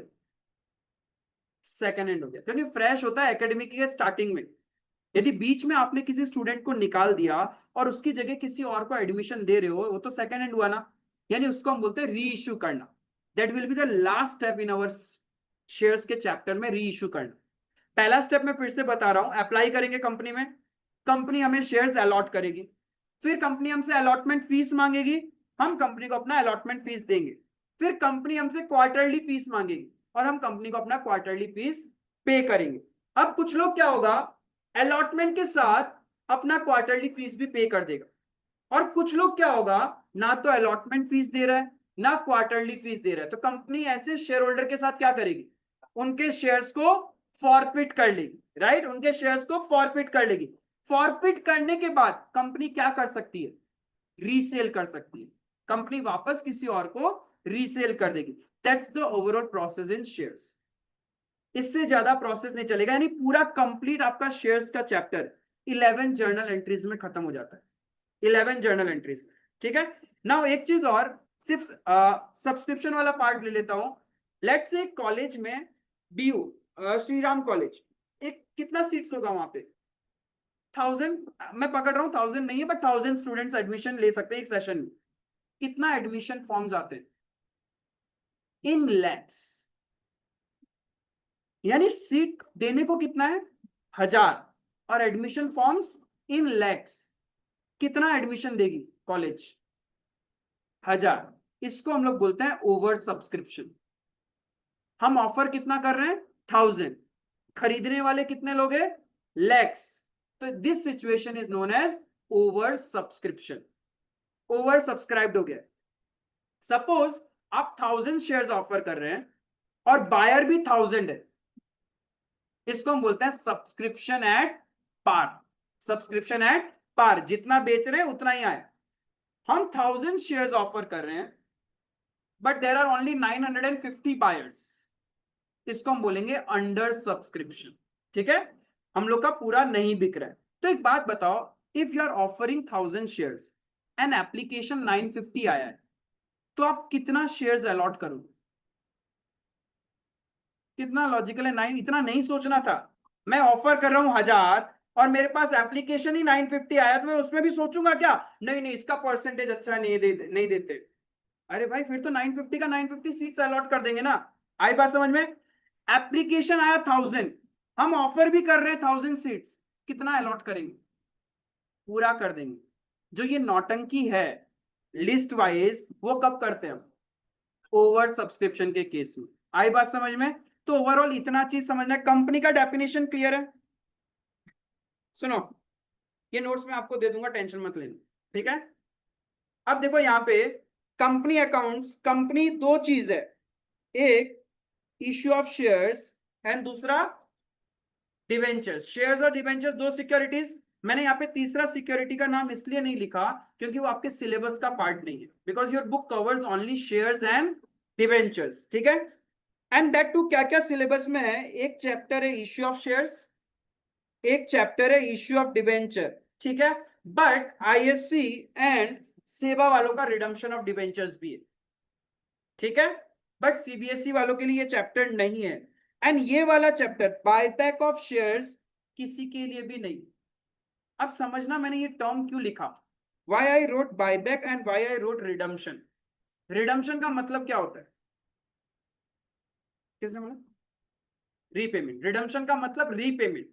जब आप किसी से उधार लोगे तो रिटर्न तो करना ही पड़ेगा ना, इसीलिए यहाँ पे अपने को एक चैप्टर पढ़ना पड़ता है रिडम्पशन। बट शेयर होल्डर, क्या शेयर होल्डर को पैसा रिटर्न करना है क्या? नहीं रिटर्न करना होता है। लेकिन कंपनी के पास बहुत पैसा हो चुका है, दे डोंट वांट कि शेयर होल्डर इतने ज्यादा रहे, बिकॉज जितने ज्यादा शेयर होल्डर, केक कटेगा तो सब में बटेगा, जितने ज्यादा मालिक होंगे प्रॉफिट उतने ज्यादा में बांटना पड़ेगा ना। तो बेस्ट क्या है, मालिक को कम कर दो तो प्रॉफिट कम लोगों में बांटना पड़ेगा, लेकिन मालिक को कम कैसे करोगे, उनका रिडम्पशन तो हो ही नहीं सकता है। एक ही तरीका है, आप उनके शेयर्स उनसे वापस खरीदो। आप उनको रिडम्पशन नहीं कर सकते, निकाल नहीं सकते, but what you can offer कि सर आपके पास इतने शेयर्स है ना, ये शेयर्स आप वापस बेच दो। तो जब आप वापस खरीद लोगे, that is known as buyback of shares. ठीक है, at a higher level you will read this chapter कि बायबैक ऑफ शेयर्स क्या होता है। क्लियर है? तो अपना सिलेबस में एक इश्यू ऑफ शेयर्स है, issue of debenture, redemption of debentures. ये शेयर्स और डिबेंचर्स क्या, these are the securities of the company issued by the company to the public or other people to raise money, right? एक में हम हमारे company का हिस्सा बेच रहे हैं और दूसरी सिक्योरिटी से हम क्या कर रहे हैं, जस्ट लोन ले रहे हैं, जस्ट लोन ले रहे हैं। और लोन क्यों ले रहे हैं, क्योंकि यहाँ पे मॉर्गेज कुछ भी नहीं रखना। बट जब आप बैंक से लोन लोगे तो मॉर्गेज रखना पड़ेगा। by giving debentures and taking money from the public you are not required to put anything on mortgage। तो बेस्ट यूज तो इसका वहीं पे, राइट? समझ में आया ये चीज? कंपनी का डेफिनेशन क्लियर है? कंपनी क्या, it is an artificial person created by law having separate legal entity with perpetual succession and a common seal.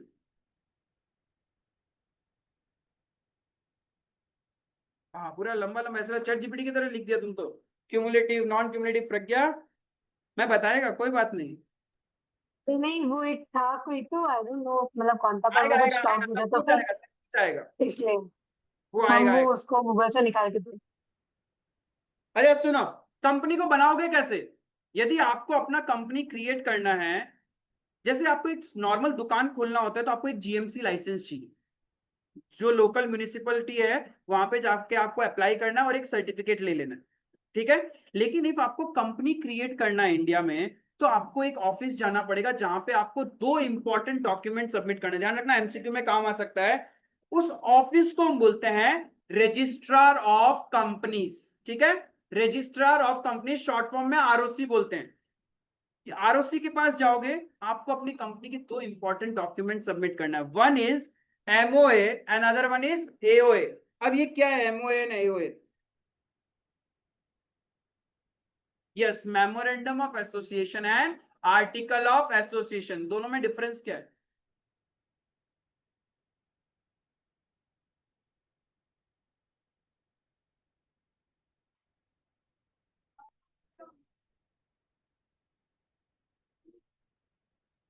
Yes, correct correct correct. बाकी लोग कोई?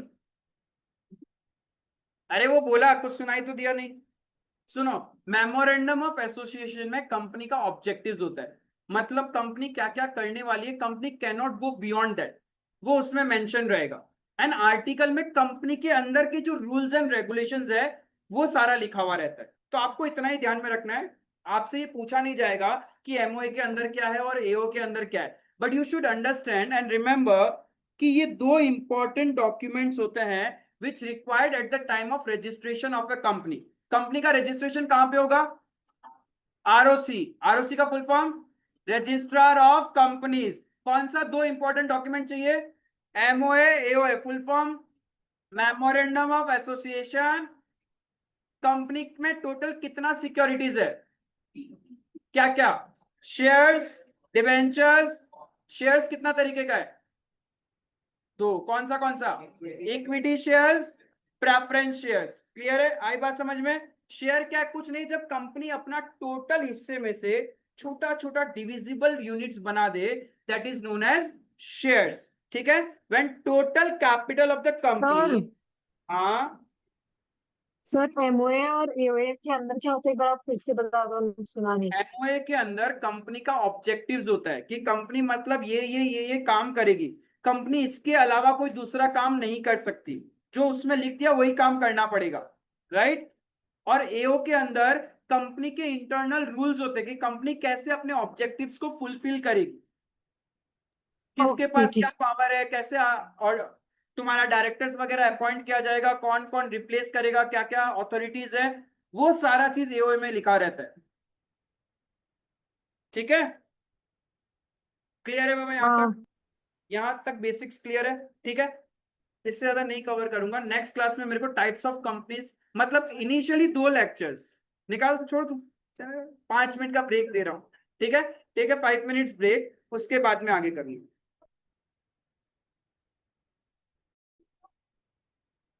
अच्छा सुनो, एकदम स्मॉल सेगमेंट ही करेगा थ्योरी का, एक distinguish between shares and types of companies, ठीक है? उतना पड़ेगा, दैट्स इट।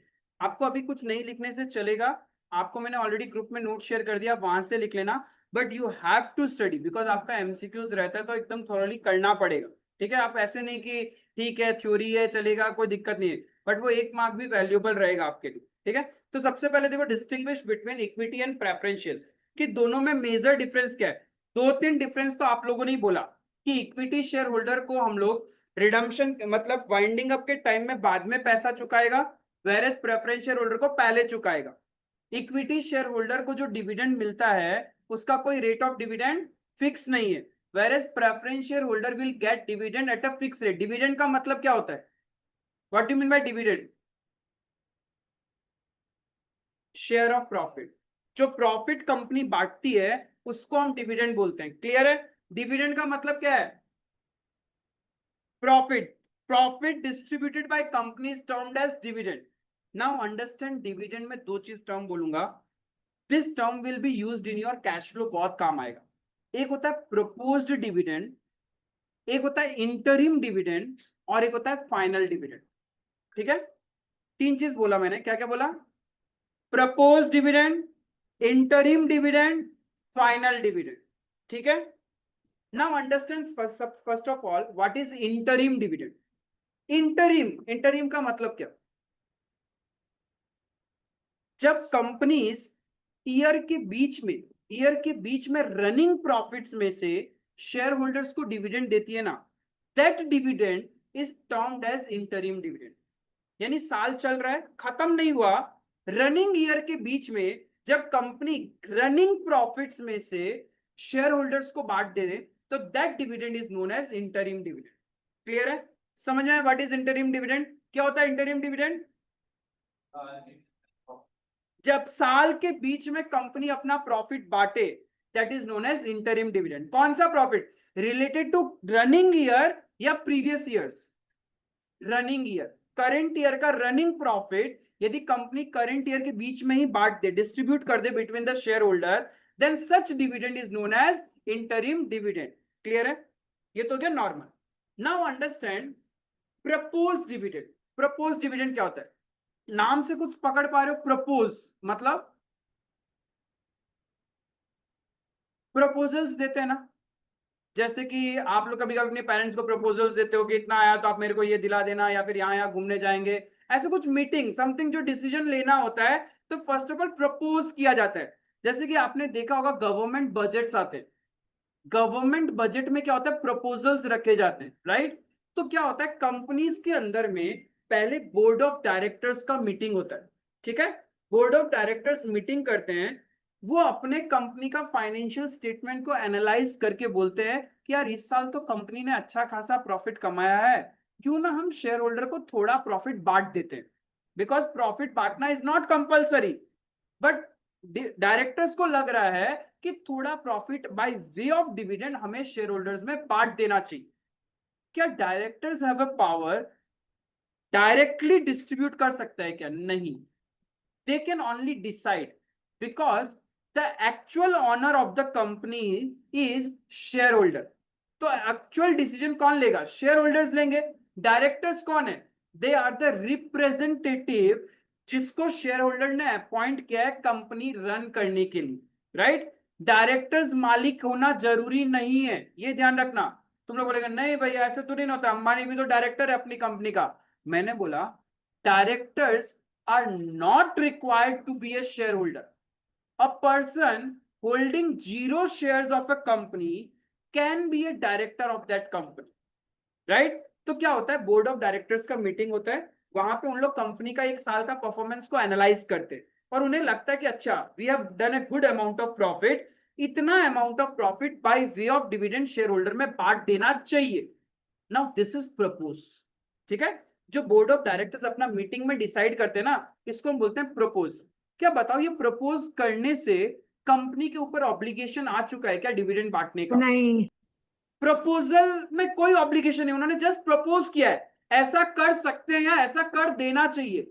उसके बाद क्या होता है पता है, कंपनी का एनुअल जनरल मीटिंग होता है। Annual general meeting is done between the share holders of the company, यानी जो कंपनी के मालिक लोग हैं उनकी एक मीटिंग बुलाई जाती है।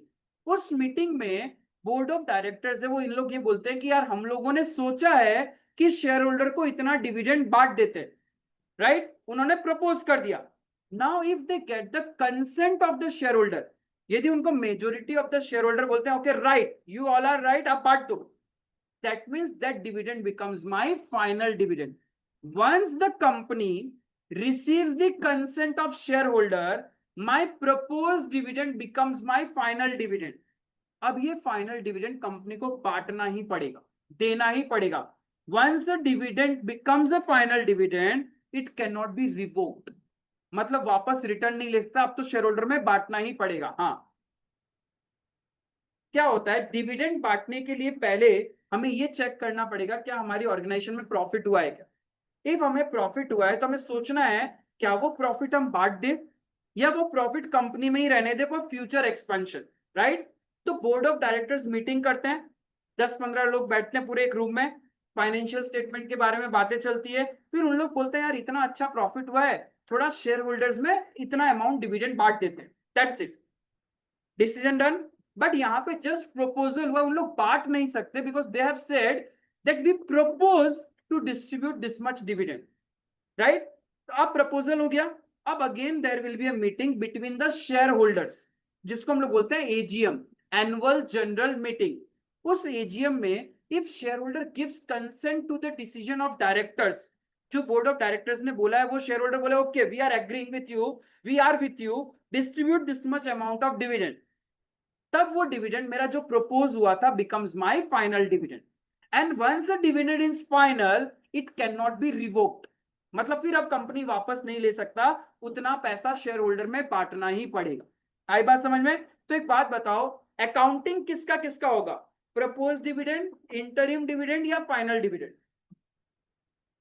इंटरिम एंड फाइनल दोनों का, बिकॉज इंटरिम डिविडेंड भी तो बांटा ही है बिटवीन द ईयर, और फाइनल डिविडेंड क्या होता है कि फाइनेंशियल ईयर क्लोज होने के बाद जो बोर्ड ऑफ डायरेक्टर ने प्रपोज किया था, जब उसका कंसेंट शेयर होल्डर से मिल जाए that dividend becomes my final dividend. यानी आपको हमेशा ध्यान में रखना है there is no accounting done for propose dividend. Propose dividend is a contingent liability, propose dividend is a contingent liability. Why contingent liability? What do you mean by contingent liability?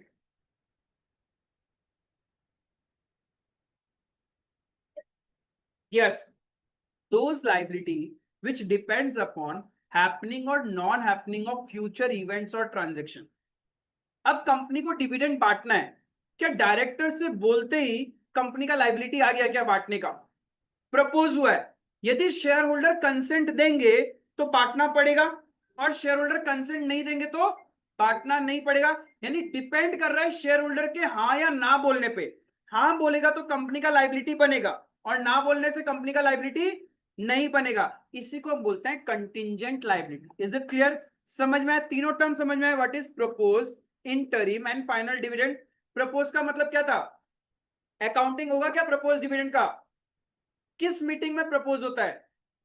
Board of directors का meeting में, right? क्या interim dividend का accounting होगा? Yes होगा। Interim dividend कब बांटा जाता है? साल के बीच में। कौन से प्रॉफिट में से? रनिंग प्रॉफिट में से। फाइनल डिविडेंड का अकाउंटिंग होगा क्या? फाइनल डिविडेंड कब डिविडेंड फाइनल बनता है? When it receives the consent of the share holder. आई बात समझ में? क्लियर है? तो यहाँ पे इक्विटी और प्रेफरेंस में डिफरेंस क्या है? पहला चीज डिविडेंड का, कि इक्विटी शेयर होल्डर को रेट ऑफ डिविडेंड फिक्स नहीं है, it may be any percent, but preference share holder has given dividend at a fix rate, 10%, 8%, 12% fix है, हर साल उतना ही मिलेगा। Next, equity share holder have voting rights in the company, हर एक छोटे से छोटा डिसीजन में उनके पास वोटिंग राइट्स है, but preference share holder normally कोई वोटिंग राइट्स नहीं होता, कुछ एक्सेप्शंस है, कुछ एक्सेप्शंस है, वहां पे उनको वोटिंग राइट्स दिया गया है, but generally they do not have any voting rights in the company. Clear है? Then equity share holder company के डे टू डे मैनेजमेंट में पार्टिसिपेट करते हैं, whereas preference share holder day to day management में participate नहीं करेंगे। जो board of directors होते हैं ना, majorly they are the equity share holder, उन लोग प्रेफरेंस शेयर होल्डर नहीं होते। क्लियर है? नेक्स्ट, डिविडेंड किसको पहले मिलेगा? प्रेफरेंस शेयर होल्डर को, और बाद में इक्विटी वालों को, और at the time of winding up किसको पहले पैसा मिलेगा? अब लास्ट पॉइंट जो आपको नहीं समझ में आएगा, नंबर 5। नंबर 5 क्या है? What do mean by point number 5?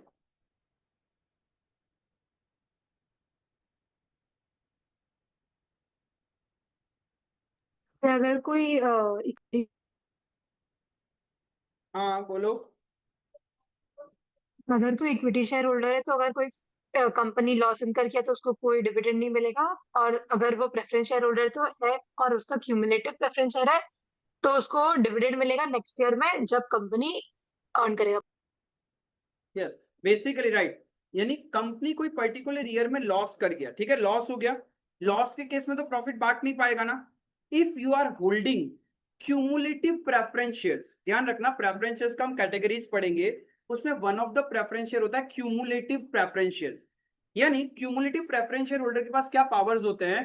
If कोई ईयर में कंपनी को लॉस है, लॉस में कंपनी प्रॉफिट नहीं बांटेगी, इक्विटी वालों को भी नहीं मिला, प्रेफरेंस शेयर होल्डर वालों को भी नहीं मिला।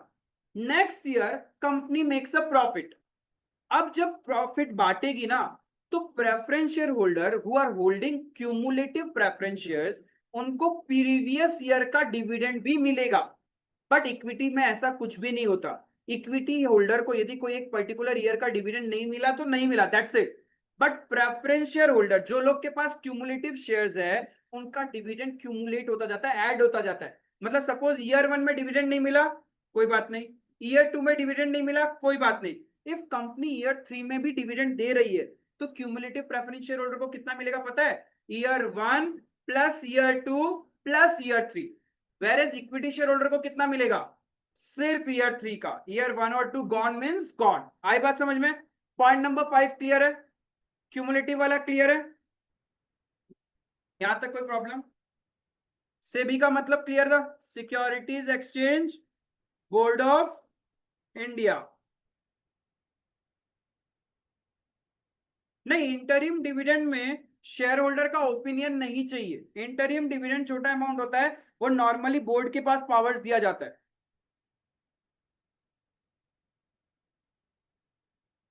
सेबी का सर एक बार मतलब आप तीनों टाइप का डिविडेंड वापस से समझा देंगे प्लीज? क्या चीज? एक क्या बार बोला? आप तीनों टाइप का डिविडेंड वापस से समझा देंगे प्लीज? तीनों टाइप का डिविडेंड? अरे डिविडेंड तो दो ही टाइप का होता है, एक टर्म होता है, एक होता है इंटरिम डिविडेंड और एक होता है फाइनल डिविडेंड। इंटरिम डिविडेंड का मतलब जब कंपनी रनिंग ईयर के बीच में ही शेयर होल्डर को प्रॉफिट बांटे, that dividend is term as interim dividend, right? लेकिन ठीक है। जब कंपनी फाइनेंशियल ईयर एंड होने के बाद, सुनो बाबा, जब कंपनी फाइनेंशियल ईयर एंड होने के बाद नेक्स्ट फाइनेंशियल ईयर में प्रीवियस फाइनेंशियल ईयर का प्रॉफिट्स को बांटती है, that is known as final dividend. Clear है? और जो बोर्ड ऑफ डायरेक्टर्स अपने ठीक है। मीटिंग में प्रपोज करते हैं, that dividend is known as propose dividend. और प्रपोज्ड और इंटरिम अकाउंट्स में वो हम लोग बैलेंस शीट में नहीं डालता ना? प्रपोज का अकाउंटिंग नहीं करते, we do accounting for interim dividend, we do accounting for final dividend.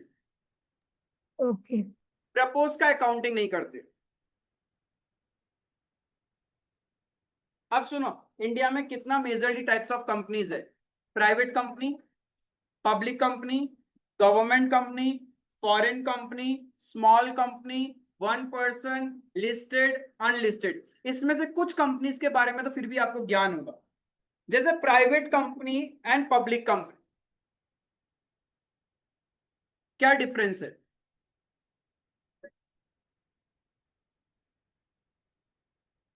Private company minimum 2 लोग चाहिए प्राइवेट कंपनी फॉर्म करने के लिए, वेयर पब्लिक कंपनी फॉर्म करने के लिए 7 लोग चाहिए, मिनिमम 7 लोग चाहिए।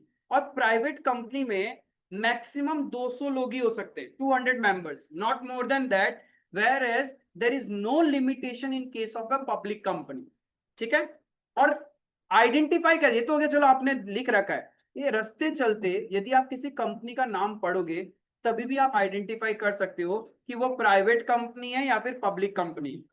यदि उसके नाम के पीछे में वर्ड प्राइवेट लिमिटेड लिखा हुआ है, दैट मीन्स वो प्राइवेट कंपनी है। लेकिन उसके नाम के पीछे वर्ड लिमिटेड लिखा हुआ है, प्राइवेट नहीं है, सिर्फ लिमिटेड है, दैट मीन्स वो पब्लिक कंपनी है। क्लियर है, समझ में आया? देन बोर्ड ऑफ डायरेक्टर्स, कम से कम 2 बोर्ड ऑफ डायरेक्टर्स होना ही पड़ेगा प्राइवेट कंपनी में, और maximum 15। Whereas in case of a public company minimum अपने को 3 डायरेक्टर्स चाहिए, मिनिमम 3 डायरेक्टर्स और मैक्सिमम 15 डायरेक्टर, कोई प्रॉब्लम नहीं। ठीक है, मैक्सिमम दोनों में सेम है। और क्या डिफरेंस है? और क्या डिफरेंस है? पहला बात है, प्राइवेट कंपनी अपने शेयर्स पब्लिक को नहीं बेच सकती, बट पब्लिक कंपनी अपने शेयर्स बेच सकती है, right? In case of a private company, if I am holding a share of a private company, मैं इजीली ट्रांसफर नहीं कर सकता, I have to take permission of other share holders. लेकिन in case of a public company हम easily transfer कर सकते हैं। Let's say suppose आपने स्टॉक मार्केट में रिलायंस का शेयर खरीदा, अब आपको अगले दिन बेचना है, तो उसके लिए किसी का परमिशन लेना पड़ेगा क्या? आपकी मर्जी, आप बेच सकते हो, but in case of a private company इतना इजीली ट्रांसफर नहीं हो सकता। समझ में आया? तो there is a difference between private and public, will study. Government company क्या होता है? जहां पे 51% से ज्यादा स्टेक गवर्नमेंट के पास है। नाउ गवर्नमेंट का मतलब क्या है?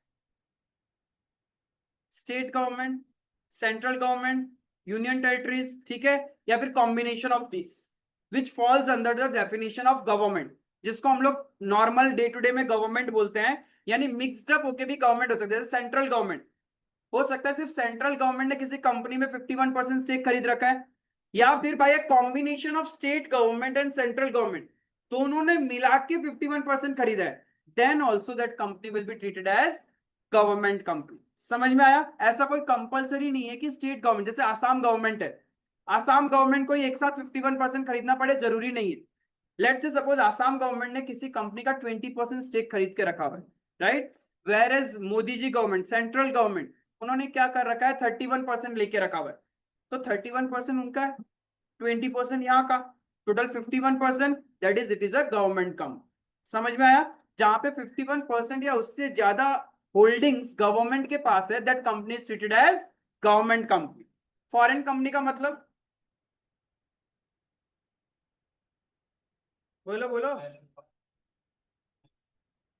Multinational company. और अच्छे तरीके से कैसे आप किसी कंपनी को फॉरेन कंपनी बोलोगे?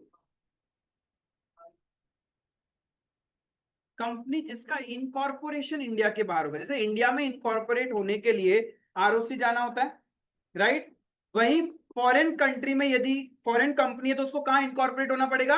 वहां का कंट्री के अंदर में इनकॉर्पोरेट होना पड़ेगा, आउटसाइड इंडिया। लेकिन धंधा कहाँ करेगा? इंडिया में करना ही पड़ेगा, सिर्फ इनकॉर्पोरेशन से नहीं होगा। अब धंधा कैसे भी हो सकता है, इलेक्ट्रॉनिकली हो सकता है, फिजिकली ऑफिस खोल के भी हो सकता है, लेकिन धंधा करना पड़ेगा। जिसका इनकॉर्पोरेशन इंडिया के बाहर हो और बिजनेस इंडिया में करता है, उसको अपन फॉरेन कंपनी बोलेंगे। क्लियर है? देन स्मॉल कंपनी, छोटा लोग, ठीक है, लिमिटेशंस है, छोटे छोटे टर्नओवर्स है, शेयर कैपिटल छोटा है, उसको स्मॉल कंपनी बोले, देयर इज अ लिमिटेशन, बस आपको रीड करना है उसको। देन 1% कंपनी भी कुछ ऐसा ही है। 1% कंपनी मतलब इकलौता आदमी कंपनी बना ले, 1 person, there is no other member. हमने अभी भी पढ़ा कि प्राइवेट कंपनी में कितने लोग चाहिए मिनिमम, ये मिनिमम 2 लोग तो चाहिए ना। बट एक अकेला आदमी गया लॉ में सरकार के पास, सरकार मेरे साथ कोई काम ही नहीं करना चाहता है, बोले तू सोल प्रोप्राइटरशिप चला, बोलता है नहीं मेरे को भी कंपनी बनानी है, मैं छोटा हूं तो क्या हुआ, अकेला हूं तो क्या हुआ, मेरी कोई वैल्यू नहीं है क्या, मेरे को भी कंपनी बनानी है। तब फिर लॉ ने अमेंड किया, okay we give you powers, you make a 1% company, एक इकलौता आदमी कंपनी, बस इसको बहुत सारे रिलैक्सेशन है। लेकिन गवर्नमेंट ने बोला कि भाई देख तुझे मैं 1% कंपनी बनाने तो दे रहा हूं, लेकिन मैं तेरे पे लिमिट्स भी डाल रहा हूं, टर्नओवर की लिमिट्स डाल दी, शेयर कैपिटल की लिमिट्स डाल दी कि जिस दिन तू इससे बड़ा हुआ तो तेरे को 1% कंपनी से हटना पड़ेगा, तेरे को आदमी ढूंढने पड़ेंगे, इधर you become a private company, और उससे बड़ा बनना है तो तुझे प्राइवेट पब्लिक कंपनी बनाना ही पड़ेगा, ठीक है। There is a limits under 1% company will study, ठीक है, but it is a type of a company, listed company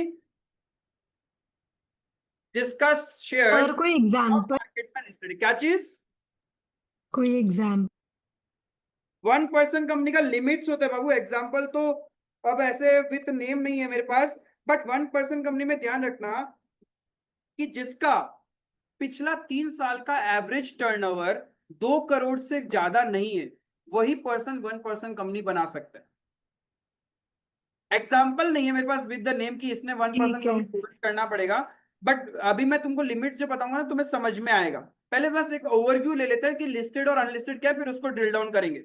listed मतलब जिसका ठीक है। स्टॉक मार्केट में लिस्ट है, जैसे example Reliance, Tata, Zomato, Zomato, IRCTC, कोई भी Nike, n number of companies है लिस्टेड, ठीक है, एन नंबर ऑफ कंपनीज है। क्या स्विगी लिस्टेड है क्या, स्विगी लिस्टेड, ओयो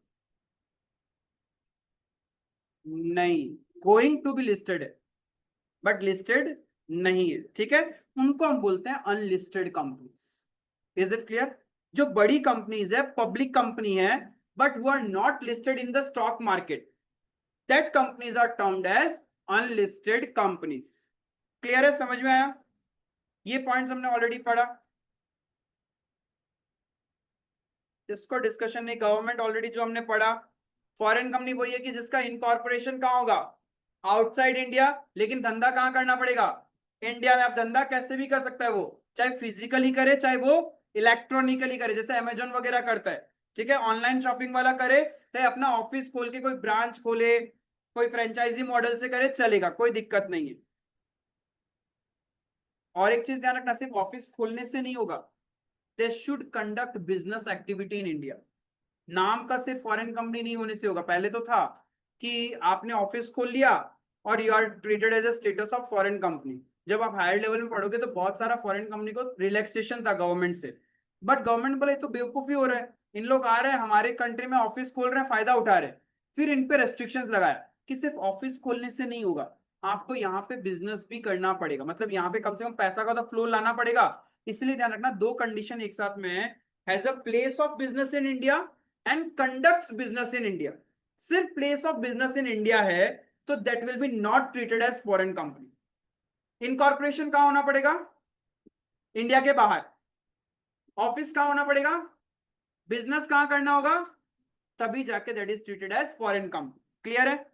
अब देखो 1% कंपनी, ऐसा कंपनी जहां पे सिर्फ एक ही मेंबर है, दैट इज 1%। लिमिट्स क्या है, कैपिटल, कैपिटल बोले तो मालिक लोग का पैसा, शेयर कैपिटल 50 लाख रुपीज से ज्यादा नहीं हो सकता।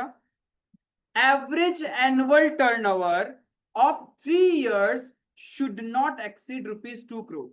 मतलब कोई भी ऐसा कंपनी जिसका एक साल में एवरेज टर्नओवर 2 करोड़ से ज्यादा नहीं हो सकता, वही 1% कंपनी है। क्या ये लिमिट्स याद रखना for the sake of knowledge, ठीक है, for the sake of knowledge अपने को याद नहीं रखना है, क्योंकि इसके ऊपर में आपको नहीं पूछते, ये लेवल का एमसीक्यूज आपके नहीं आएगा।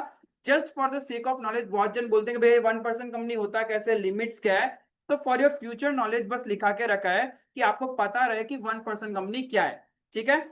देन स्मॉल कंपनी, छोटा कंपनी, जिसका पेड अप कैपिटल 4 करोड़ और turnover 40 crore.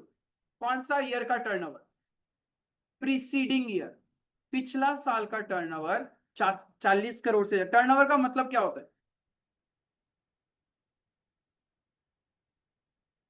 Total sales of the company. Turnover का Total मतलब revenue ना? टोटल सेल्स, ठीक है। तो 40 करोड़ से ज्यादा इफ किसी कंपनी का टर्नओवर नहीं है, that company is treated as small company. And 40 crore से टर्नओवर तो ज्यादा नहीं है, बट कैपिटल मतलब मालिक लोग का पैसा 4 करोड़ से ज्यादा है, then also it will not be treated as small company. दो कंडीशन एक साथ फुलफिल होना है, capital below 4 crore and turnover below 40 crore. Such companies are termed as small company in India. If इन दोनों में से कोई भी पॉइंट का वायलेशन हुआ, then that company will be treated as normal company. Clear है?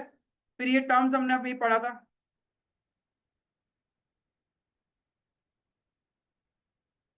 यहां तक क्लियर है? डिविडेंड वाला टर्म तक क्लियर है? योर टास्क विल बी यहां तक पढ़ना अच्छे से, ठीक है। नेक्स्ट क्लास में प्रैक्टिकलिटी, ठीक है, कि क्या क्या होता है। I will be touching authorised क्या होता है, सब्सक्राइब्ड क्या होता है, subscribed and fully paid up, subscribed and not fully paid up, जो टेक्निकलिटी है जिससे अपना प्रैक्टिकल क्वेश्चन सॉल्व होगा। आज का जस्ट एक बेसिक्स था, यहाँ से कुछ कुछ चीज काम आएगा एग्जाम में, और कुछ चीज सिर्फ नॉलेज पर्पज के लिए था, ठीक है। इतना रिवाइज करना। कल का क्लास टाइम ऑलरेडी मैं बोल चुका हूँ, सेवा और बैच 1 5 बजे, और आईएससी एंड बैच 2 तुम लोग का 11 बजे सवेरे, ठीक है। सर 11 बजे से आप 12 बजे तक लेंगे या 1 बजे तक? 12:30 1। ठीक है। और ठीक है। सर बोल रहे थे कि आपके इंटरिम डिविडेंड, फाइनल डिविडेंड